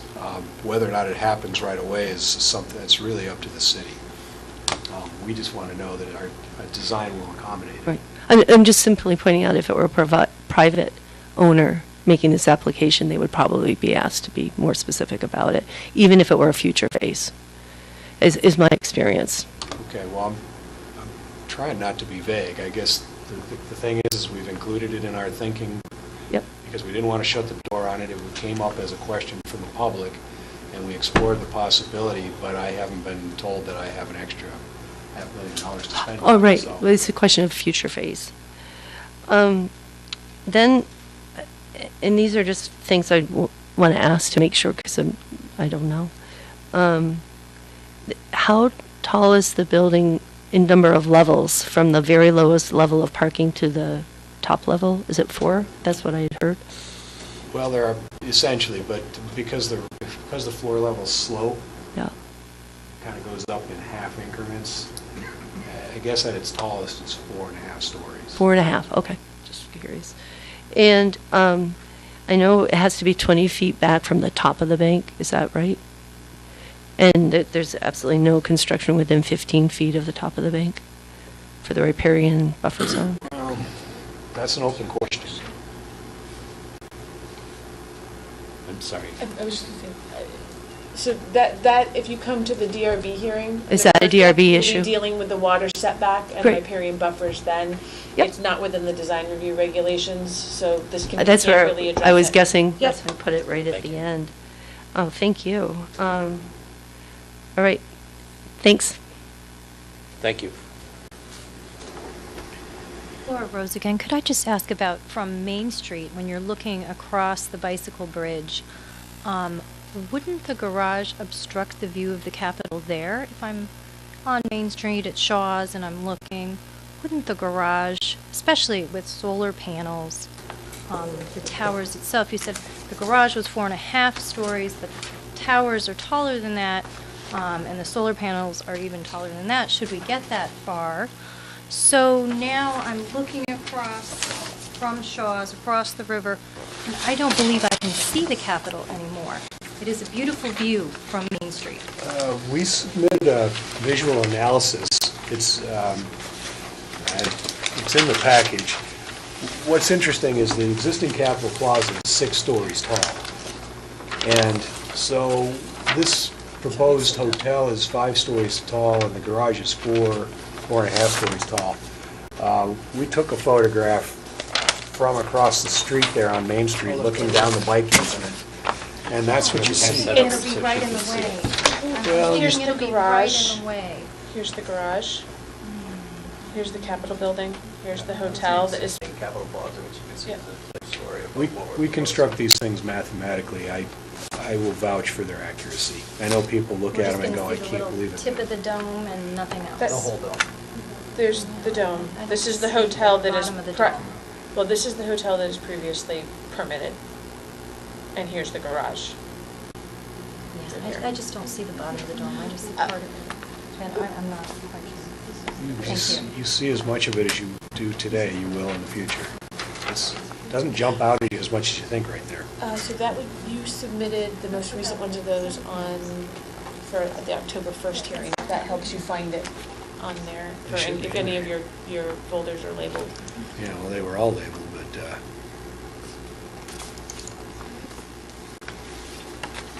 I don't see those views in here. They're not on this drive anyhow. They must be on the Batman drive. Sorry. Maybe the city council for 10, no, that's somebody, that's design reviews today. Yeah, was it the 9/26 city council maybe, and I then got them on the 1st, and divided them on the 1st? I don't know, I'm looking here. One above that, city council 9/26. Yeah, no, No, city council 9/26. Yeah. I just don't see them in here unless they're in this set. No. Sorry. But we did submit that. It's in the public record, right? Yeah. I mean, you've got a copy of it And here. they're available on the website, on the city's website. Thank And you. did you have an additional question? Yeah, I just wanted to mention that that view there doesn't show the solar panels, so I do think that the dome would disappear should we be allowed to add the solar panels. I just wanted to, there's been very little public discussion of the fire safety. In reading the report, I know that the Montpelier Fire Department recommended that there be hoses in the stairwells, which would require, of course, heated stairwells. Could this be an expense that could be avoided, and wouldn't it result in a place where possibly teenagers or homeless people or other people may want to congregate a heated stairwell in a parking garage? You could access it if you were kind of behind the exit door and the person exiting didn't see you and you grabbed the door. Then you could be inside and you would be in the heating. I know that the code requires that we have to be within 800 feet of a fire plug, and I believe we're only 40 feet from the State Street fire plug. So I'm wondering about the expense of heating the stairwells and also the expense of heating the roof to melt all of the Vermont snow, since there is nowhere to remove the snow to. There's nowhere to push it. We'd have to scoop it up in dump trucks. What kind of cost are we looking at to melt Vermont snow all winter long? Bill, I know you mentioned the heating on the roof. So, there's a lot to unpack there, but first of all, we have agreed to with the fire department that we would have a dry suppression system in the building, including dry standpipes in the stairwells. What that means is those systems normally don't have any water in them. They maintain a vacuum in the lines so that if a head ever deploys, the system floods and then the water comes. So, no, we wouldn't be heating the stairwells. We're not planning on heating any portion of the building. And the standpipes in the stairwells, which are the hose connections you talked about, the standpipes are dry unless they're charged. So I see. they'd only be full of water. It was in my discussion with the fire department that they said that that would have to be heated to be functional. Greg, didn't there need to be like one small space that was heated, or did that change the design changes? We're still talking about the need for a server closet for the equipment that runs the parking equipment. That's going to be handled with one little mini split, because it has to be air conditioned as well. Yeah, no, anyway, this is something we can bring up in front of the DRB, because it's not really the design. Yeah. In the design regs, I don't think. But we're not planning on heating any of the stairwells. Oh, you are heating the roof, and that's part of the design. It was requested by Public Works that we explore the use of district heat to melt the snow on the top deck. That was one of two options that we discussed with Public Works to remove snow from the project. The other was a tow-behind snow melting device, which I still think is a good idea because you can use it in more than one place. But in either case, the snow will be any snow collected is going to get melted rather than piled up. I don't expect there to be a lot of snow on the intermediate layers. It would just be the top layer that would require this. I have no idea how much that's going to cost to run, but this is the city has this district heat system, and they really would like to extend hot water to this site to have that possibility. And so we've said yes. I'm just wondering about the breakdown of the maintenance budget, because I'm sure the heating was considered in that. Is it not a separate item in the budgeting? Yeah, I can't speak about budgets. That's a bill issue. Thank you. You know, first of all, these aren't, sure. Mike. First of all, these aren't design issues. Second of all, as Greg said, we're not planning on any internal heat cost because the building isn't going to be heated. We're exploring district heat. We're already paying and running the heat system, so it would just be have its own heat exchanger and come in. Obviously, we could figure that in. We're in negotiation with the hotel, and ideally, if we can bring the line to them and use it for the garage, then it's a win for everybody in terms of that kind of thing. So those are still being worked out with Greg and with the hotel, but we don't expect a whole lot for heating costs. And so we're pretty comfortable with our operation budget. Thank you. I'm really sorry, I forgot. I had one more note. Go ahead, I misread what I wrote. So the other thing is, I am a little bit concerned. What is the height of the posts underneath of the walkway and the pathway that shows up in some of your renderings as being elevated? It's kind of like stilts. Oh, along the ramp coming up? Yeah. Oh, well, they go from nothing to 6 feet tall, something like that. Because I know the police have had problems in the past underneath some of our bridges, the people living there in the winter. And I also know that the Heaney lot historically has had severe problems with drug use and actually probably doing less than good things to young girls. And I wonder if we're not creating a possible new village location for these things to happen. And I know security cameras can help with some of that, but maybe you're going to deal. I'm sure you folks have thought about that. It seems to me it's a design issue to have all of that square footage up off the ground. And if it's not design review issue, I'd just like it to get on the list for development review. Thank you.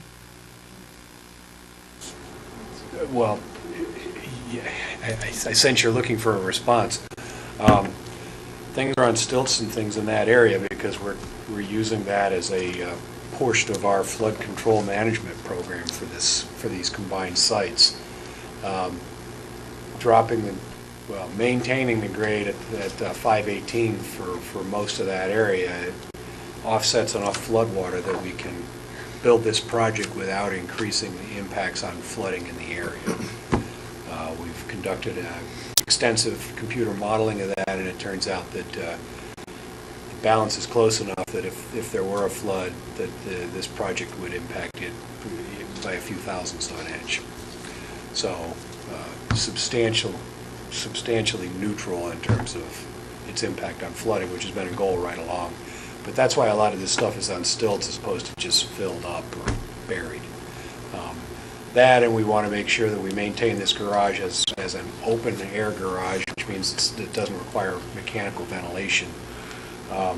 We just make that by virtue of keeping the ground floor open, because the side against the church and around the hotel is, at the lowest level, is completely buried. So we need those openings to avoid having to mechanically ventilate the garage, which I think is a good thing. And it is lit, you said? It is lit, and I understand that the police department has been working with us on getting the correct security system. There will be cameras. Lighting. For the most part, this was a design choice we could make, that we don't have to have, the garages don't have to be, or the stairwells don't have to be enclosed at all. And sometimes that's a choice people can make, is to not enclose them. But in this particular case, because this is qualified as an open garage, we can enclose the intermediate levels with as much glass as we want. And so that's what we'll do. As you can see in the top of those stair towers, they've got a bit of glass on them, and I think they're more user-friendly when you can walk up on them and see into them without sort of thinking somebody's hiding behind a door. so I did want to mention that. Perhaps the northwest one could be the operational one in the nighttime. Yeah, we can always limit access to those things with howler panic bars, but I would hesitate offering that unless there was somebody who lived next door who wanted to go around and turn them off occasionally. So I don't have anything additional to offer. Any further questions from the board, or?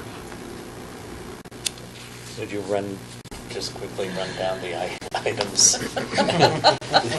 that will be passed along to? Okay, so, well, and this is, are you in a space where you want to try and do a recommendation sheet? Or is this my taking thoughts to the DRB and then the application coming back to you again?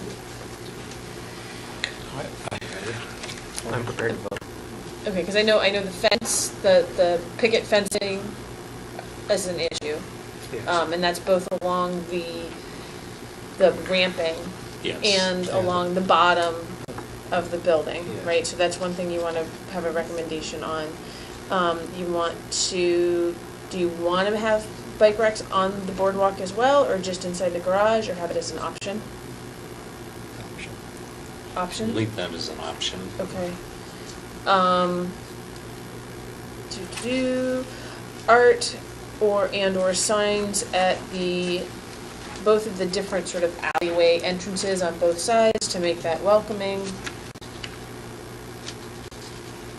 Okay, I'm gonna make sure I go through everything I've got here. Structural elements, you like number one option. Number one option. The number with- one option, make sure it's muted, raised. Dark, black, gray Yep. coloring. So again, so it doesn't compete with the other Yep. components. Representation is as a placeholder only. Yeah, representation of placeholder only, and you want that as a competition, but within the scope of the design that you've decided upon. Yes. Okay. And then we've got, hold on.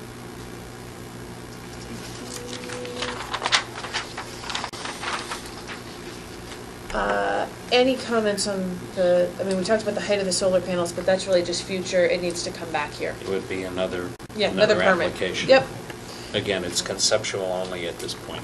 yep. Good with the fixtures for the lights. The 3,000 Kelvin warmth for lights is good. Prefer black for the exterior fixtures, what right? I think that's what's They planned. suggested in the perfect. plan. Yes. Okay. You're good with the materials for the Cornice. cornice, thank you. Well, No we turn- talked about GFRC. As an option? We don't want EFS. Okay, so GFRC is what you talked about. There was another option too, right? Polymer composite. Okay, and those are both okay. Yes. And again, they would all be the same granite coloring, Yep, Yes.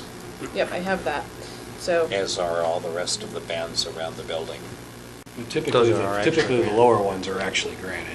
Okay. So it's So- only that cornice that we're going to have Yeah. made Only of. the as- cornice. the cornice will be to match the granite that's on the rest of the building, and it's an option of polymer, composite, or the GFRC, Okay. right? Option to put in fixtures or mountings to be able to hang temporary banners over the large artwork. It's a good idea. Yes, and then, like you said, that could be eye bolts below the cornice work. which Yeah, we'll figure out some attachment points and we'll just provide them so that people aren't drilling through my flashings and stuff. Yeah. And maybe also make sure we run that by police department. Okay. Does that sound? What was the coloring of the flashing again, on the top? Black. Black? Okay with that? That's, Okay. I mean, that's Yep. the application, that's fine. Yep. Steel frames going around the openings, it should be fairly easy to provide some eye bolts to Right. Yeah. Yeah. fasten stuff to. Structural engineering projects. It's a good look. I hope all of you get a chance to see our project up in South Burlington where we've used this detail because it's It's on Shelburne Road, right? Yeah, it's near the McDonald's and the movie theaters down there. So for the fencing, do you want that to come back, or there's a specific look you want for I that? don't think we need to hold it up. Okay. But it would be nice to have a better solution. Okay. Okay. We'll stipulate to that, make sure we show something to the development review board. Okay. And we can send it into staff so you can look at it before the development review board meets. Functional but classic. And not so There you go, very- that's a broad. Basically, not what it is, functional but classic. Just something that's compatible with the rest of the building, and with the rest of the entire property, the entire project. Okay. Okay. Yeah, because I didn't feel like we had come to options to make them. To back it up just a little bit, Yep. I apologize, in that structural steel scheme, number one, Yeah. was that proposed to be like a powder coated black? Is that what or is? Yeah, everything would get galvanized and then powder coated. And I like the black because we're doing that with other things here. But, I mean, those bridges are often green or kind of a rust red. And the black, I think a rusty red kind of color would just Blend with flatten the out brick. with the brick. black is fine. I'm happy with the black. I mean, that's what I'm doing in South Burlington. It looks sharp. It's classic looking and it's subtle. Yeah. It'll match And the again, light it's not fixtures. competing with the greenery or For the anything, artwork. maybe other components. Yeah, and when we actually detail it, we'll put some little details, little stiffener plates and stuff in to make the connections interesting. Lots of extra bolts. Or ribbons? I wish. Does somebody do riveting anymore? Okay. You're welcome to it. Frank Gehry. I guess, yeah, I mean, rivets would be perfect. Okay. So make sure that there's an opening in the security fence on the ground level on the east side, since that wasn't actually in the presentation. Sorry, going through a bunch of different notes here to make sure and you guys were all good with the renderings for the view sheds? Okay, just wanted to make sure.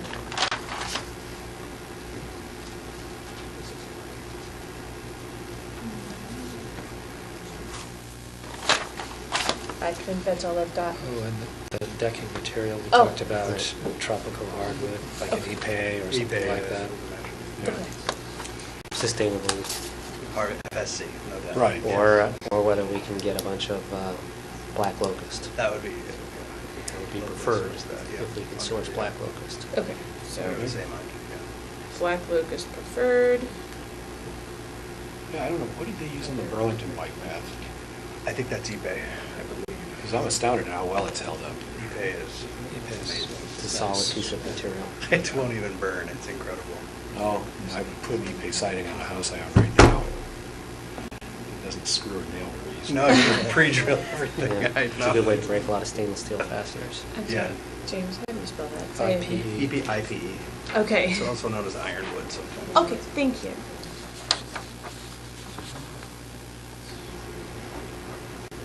Okay, and I can get any of the details from the recording, I think. And that was the last item, that is a And decking if- option. If you have anything a little more, if you have any drawings that show the landscaping, then you'll go before the development board. Is any of the landscaping supposed to be edible? Depends how hungry you are. No, just kidding. No, By humans or deer? that's it. I'm gonna, no, I was gonna think I could put a line in without something. So, here's, Suggested. this was the landscape Were you plan hoping last for time. berries or something? Well, I it was occurred to me wondering as if a they had possible solution to one of the a problems. rendition Getting people like this, going one like underneath this, the and then thing, another is to one plant a bunch of showing the raspberries or something plantings. poking Gotcha. Oh, yeah, And no, the- like, Makes it yeah, not that very makes interesting to get sense. through. Yeah. That could be effective. Yeah, I agree with that, or something, yes, It absolutely. just makes that No, that's a great idea. not So an you want them attractive to, place to go. before Yeah, it goes I think before so. the I'll DRB, go you want them to do It that? would be helpful when you go to the DRB to, show this, and then if you have a rendering showing the plantings you're proposing as well. The rendered plan has That should be in there. I think that's a good thing. I think he's Well- looking for us I'm to just- merge them together. Oh, merge the, oh, Just okay. Merge that with Merge, this. merge Well, that Greg with can that. talk to that. Just would We, be you know, helpful. we certainly can.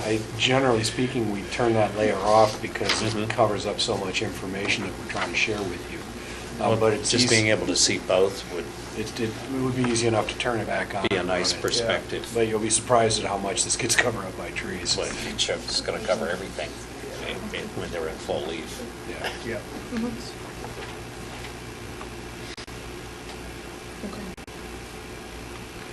And a lot of 3D work on this one. Steve, my preference administratively, there's still some outstanding issues. The primary one I see is the signage and treatment of the two gateways. We have a meeting on the 5th for the DRB. Yep. I think this has been a lot of improvement, but from a procedural basis, I think it's hard to provide things where approve things where you don't have as close to final plans as possible. I don't know what your schedule is on getting additional. That's the one thing that I would really like to see is that treatment and not just leave that hanging up in the air. And I think it's almost thinking about it as a precedent of sort of, this is a big project, so it's a little bit different, but saying, well, we're going to fix this, we're going to fix that, so I want my approval now. We have a whole signage plan that we're showing to the DRB. With traffic, could it be a part of that? Yeah, I think he's just asking for that additional layer of wayfinding stuff. Yeah, I was thinking Because we have all the presented yield with signs that. and stop signs and Yeah, stuff we have could- all been And detailed. that Put that on that plan for part of DRB. I know that probably should have come to us, the signage Well, stuff. I this- know we may not have authority over that, but certainly we look at an awful lot of signs. So the signage plan that we have right now is just stop signs, Okay. signs to 89 and Route 2, and like yield care about signs and no enter signs. They're all strictly traffic signs. Okay. The so rest of the sign package that is like, here's Oh, yeah. here's the garage and that kind of stuff was going to be a separate application. Any kind of true signs versus traffic signs, and there hadn't been Yeah. much discussion about the kind of Okay. signage you're talking about yet. So without sort of going all the way into designing that, though, I think it's okay for us to indicate on the site plan a couple of spots where we need to have that wayfinding sign stuff. Yeah, and I'm thinking of, something more than just signs, something that's really kind of a welcoming Right. design so that people know when they're walking down State Street, walking through that parking lot, this is the way you get to the river. Could Because for somebody that doesn't know, there's no way No. to know the river No. is there. You're right. does it make sense to have that as this is something that needs to come back with the rest of the signage package? That we not the traffic signage, but wasn't Yeah. there another Well, layer of normally signage that we you would were hand thinking that about? off to somebody like Sparky Potter, and they would handle the Yeah. But if Hampton you- Inn signs mounted on the building, and the enter and exit signs and all of that. And it seems like some of this would not be on our property, and it would be more of a city thing, perhaps. Well, I understand what Eric's I know what asking. he's saying too, Yeah. I'm just trying to. I'm just trying to figure out a detangle way it to so make we sure can you have enough time to really get get us properly. Incorporate that as implemented. part of this, or have that as a separate. I don't know, I just want to, It's a great point. make sure that we're not approving Yep. some kind of an idea, well, we're going to fix this. Yep, well, that's what I'm saying, either yeah. put it as a condition, ask the DRB to put it as a condition, that they have to come back through the permit process to get that sign, or bring it for on Monday. I'm just throwing out options. Yeah, Time on the 5th? Well, this would come first, and other people who are currently on DRC for the 5th might get bumped. Because I think we have 5 or 6 applications for the 5th right now. I don't know, I just, I'm just, I Yeah. think this is more than a sign issue, Mm-hmm. that's all. That's, What do you feel comfortable with? I mean, you want to just have that as a total separate application or to add on to this rather than have all that as part of this. If that implies we approve this as designed, I don't like that idea, because I think it needs to happen. You think it needs to have this sign? And I think if we approve this and say this is going to be a separate application, then the implication is, okay, you can, whenever you want to do that, you can do it, you can apply for it. Well, you could put a time limit on when they have to apply for it, but you don't, if you don't like that, I'm just trying to. You know, there's other see people on here, I don't know whether I'm just being too picky or. Feels to me like this is a big project that should probably happen, and that, like, being able to go to the voters before November 6th. Yeah, like, I mean, you know, we have a meeting on the 5th that should be fairly easy to look at the limited items and get that done, since we discussed this thing. So that would include this wayfinding stuff that you're suggesting. Yeah. Something on the signs. What else would we have to have ready for Monday? What other thing? Oh, just to show them the traffic management plan signs, you mean? Well, the sign stuff, I meant the fences. Yes, I was fences. looking at you, the fence spec. If this cart creates too much of a problem, I would just. Well, like I said, we'll get our approval when we earn it. Mike, you have something to say? Yep. I'm sorry, go ahead, Mike. Yeah, Mike Miller, I'm the planning director, and so I just, the wayfinding piece, I think, my 2 cents in that would be, there's a separate project that is being run by Montpelier Alive for wayfinding. I just don't think I would recommend developing a separate wayfinding package just for this and have it built into this. I would probably go and task the wayfinding committee on Montpelier Alive that's been doing the wayfinding project for the rest of the downtown to go and simply make this consistent, and develop a plan that's consistent with what they're doing for all the other wayfinding. Yeah, I'm thinking about more than signs, though, Mike, in terms of designing entrances that have a larger visibility. It's not just signing. It's making these entrances visible from the street and looking like entrances to the river. That's my point.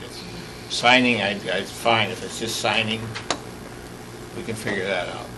So it's making structural differences to the building. Yeah, so I don't know what Greg would suggest in terms of doing that and making sure that these are pretty obvious entrances.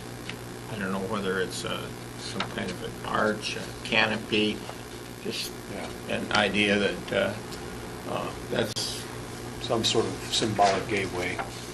Yeah. Art and street furnishings to reinforce the idea. I think I get what you're driving at.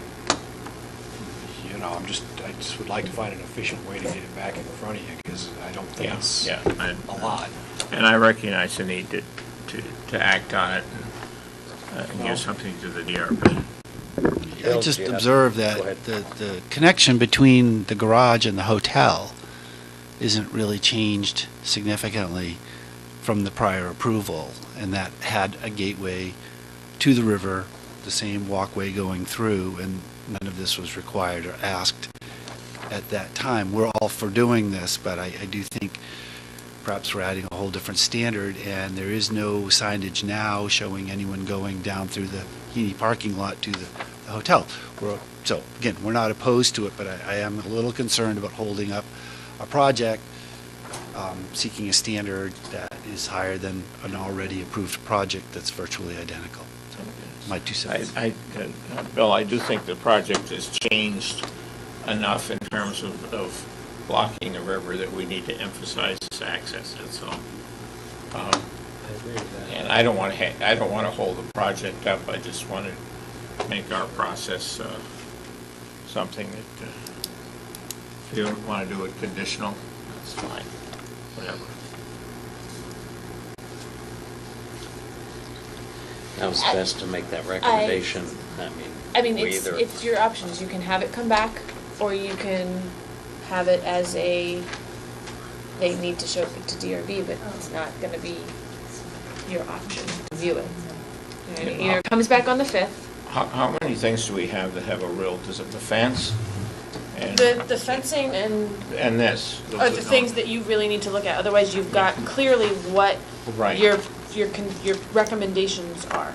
I And- also, unfortunately, want to bring up one other thing, which is I don't feel like we talked about the railings other than they were talked about sort of as, I feel like, Right, so the fencing, railing, yes, that's what we were saying, that would, That's if this comes back, part that would of be it. one of the things to Fencing, show railing. options. like all those Yes. is what the public really interacts with, like touches and feels, like I want that to be Good. Yep, those two things would come back. more than just like Mhm. plopped there, but really understood. And maybe it is more than, but way I understood it from Well, this meeting. no, I mean, we got a cut sheet, we gave you something fairly plain spoken and generic, and I think Well, we're right, looking I mean, for this more. shows the horizontal, what appears to look like a cable rail type system, and then the cut sheet for the gates that are on the building are not the same. Right. No, I think we can deal with that, but. I don't want to hold the project up for No, that. no, If yeah, I we- understand it. We if can this send you were- something right away about that. If this were a condition expressed to the DRB, I could still come by and show you our solutions on the 5th, but you'd have the flexibility of not having to take a further vote on it or whatever. Either that or have me back on, I mean, if this is gonna be a sticking point, it's your call, then we'd like to come back on the 5th, because I'd really like to wrap it up with the DRB later that evening. Well, and that's, it can come back on the 5th, some people may get bumped, that's all. We were looking at potentially bumping some people if somebody ran long on the 5th anyway. If you could have your motion ready to go, though, or however, it's. Yeah, I mean, it's a recommendation forms, so, yeah. Let's do that. Okay. I'll come back on the 5th We'll to come back on the and show 5th, you. we'll try to address those few two items. remaining issues, and then the rest of it will be recommendations forwarded to the Development Review Board. I can draft those up so that you can sort of have an attachment sheet for the Right. recommendations that you Okay. can. Maybe it would help Knock out if, I would make a motion, you know. Can we get it in that- advance? that I'll send it over as soon as We it's ready. approve the project, you know, that- Well, I mean, we're talking, it's Monday now, we're talking a week from today. Eric's trying to I make a would motion. make a motion that we approve the project with the exception of these 3 very specific items. Does that make any sense? No, that makes sense. I mean, that, and then that those items need to come back to us, and then I would assume it would be very quick. And it would be before the DRB. Does that make sense to you, Bill? Or is that, I mean, then you really you can't know, I'm approve asking a if I don't want to portion hang, of it and not the rest through of it. some little thing, hang this project I up. think the vote on November 6th is important, and I think that, like, if we're showing a vote of confidence towards something and not, like, holding it up, I feel like that offers our community Yeah. some sort of something. And, that says, and, hey, you know, going to have a hot news item since November 5th is just one day before November 6th. Well, but I think there's a lot of banter about it going around Oh, on Front yeah. Porch Forum Of and course. various other places, and if there is at least some sort of nod from our committee that this, Can we go through the list and approve it and then just I put the condition? I don't know as you can, yeah, you can't partially approve it. What you can, and maybe Mike's still here, Mike knows this a little better than I have. I think what you can do is maybe just say, those are the last 3 items that you want to review. yeah. I mean, would the whole, everything still be open for further discussion at the next hearing? I don't think you can close just part of the evidence. But I also don't think you can. We can't approve it. We can. Yeah, I don't we think you could can just- approve that. it. You can, I mean, we've discussed already that the gateway sort of entrances and the railings and fence, those are the last items that you need to, that you want more information. We've straw polled before, though. Can we straw poll now? I haven't, that's, that's for me. Like, Procedurally, I think you can straw poll early. I think you can certainly go through and make a process decision that would go through and say we're only going to consider these 3 items. The hearing itself technically is open to everything. So if the public had concerns about design elements that you've already made your decisions on, I think you're obligated to, because the decision is still open. But from how you manage yourselves, you guys can go and say, we're not asking Greg to revise anything other than what we're giving him, and he's agreed to come back to talk to us on these 3 points, and we're going to constrain ourselves just to these 3 points. That I think would be the process. I don't think there would be there could be a straw poll, but it wouldn't be binding. That would be my interpretation. Right, I think that's the point. Okay. I think the straw poll is that everything's acceptable, but again, those 3 items would like to take a look at. The railing, is there any way to show I mean, we've seen some of the other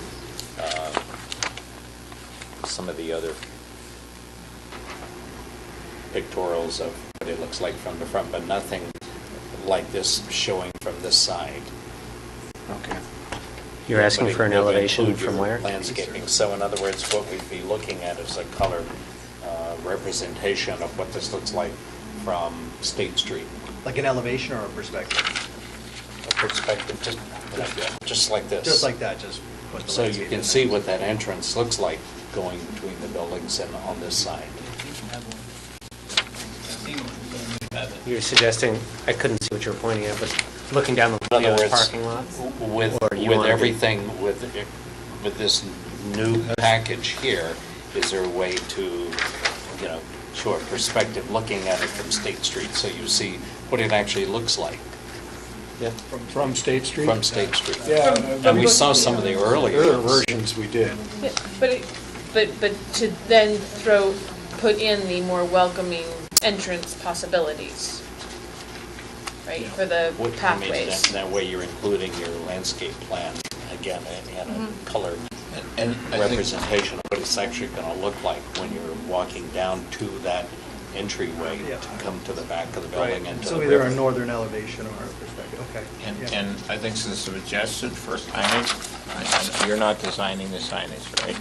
Right. So, but some suggestions for Yeah. sign Maybe we could do some content and paving where location you would be a get the really feeling of helpful something thing. special with it. Right. Okay. Yeah, I think we'll sort of say there's going to be a sign here, it's going to be this big, and this is the purpose of it. And then when Sparky Potter or the committee that's doing this around town comes up with what they're supposed to look like everywhere, because I saw a presentation by that group. They've got things that are going to hang on street poles and stuff.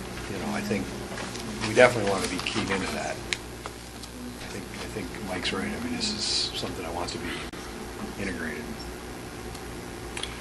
So how do we do this? Take a straw vote and then See say what- this is a straw vote, but it does, in the next meeting, we're only going to consider these 3. Yes. That makes sense to me. I don't vote. So, with the exception of the 3 items to be addressed at the next meeting on the 5th, everybody who is in favor of the other components, raise your hand. 3 items left. Yeah, and obviously, a lot of moving parts to this. Some other things are getting done, so I've got more time to focus on that, but we'll get that to you as quickly as we can this week. I thank you for your time. Thanks. And again, Thank you. If we can get copies of that as soon as possible, look at it and, Some of it will come quickly. I think we're going to have to take some time to think about what Eric wants, because it's more than one idea, I think, that needs to happen there. And all of us can deal with Just something email that- stuff. from looking from Well, this I'll send side, to something that staff. Yeah. Right. She can right. share it No, as I it's understand what you're appropriate. saying, whether it's an elevation or perspective. We have this package. We're getting there. The only- It takes this. It might have been in the bigger packet where we We don't had want one, but another it city didn't print Okay. out well. Okay. But again, always Yep. seeing from the other side. Just that. Have to go there. I like coming to Montpelier. You know what I'm saying? Yeah, I know. I feel like they ought to start the commuter rail. I'll try. Thank you. All right. So, So, here's a question. for you, I know we need to wrap everything up, but I do have packets for Monday with me right now for everything else that's currently on the agenda. Do you want to wait until I get everything that Greg is going to provide and then put it all together so you have everything in one envelope? Yes. Okay, I'm going to hold on to those then and then get them all in the... If we can either get printed material or by email or whatever for the additional items. I mean, that's, hopefully it'll be printed and just added to these packets that I have now and then put... But I'd like to get that as soon as possible. Yep. You know, Yeah. within the next, if he can do it in the next couple of days. Yep. I would just as soon get that sooner than later. Yeah, oh, agreed. If for some reason I haven't gotten that from him before end of the day Thursday, these packets are gonna go in your, at the police station and Okay. pick up.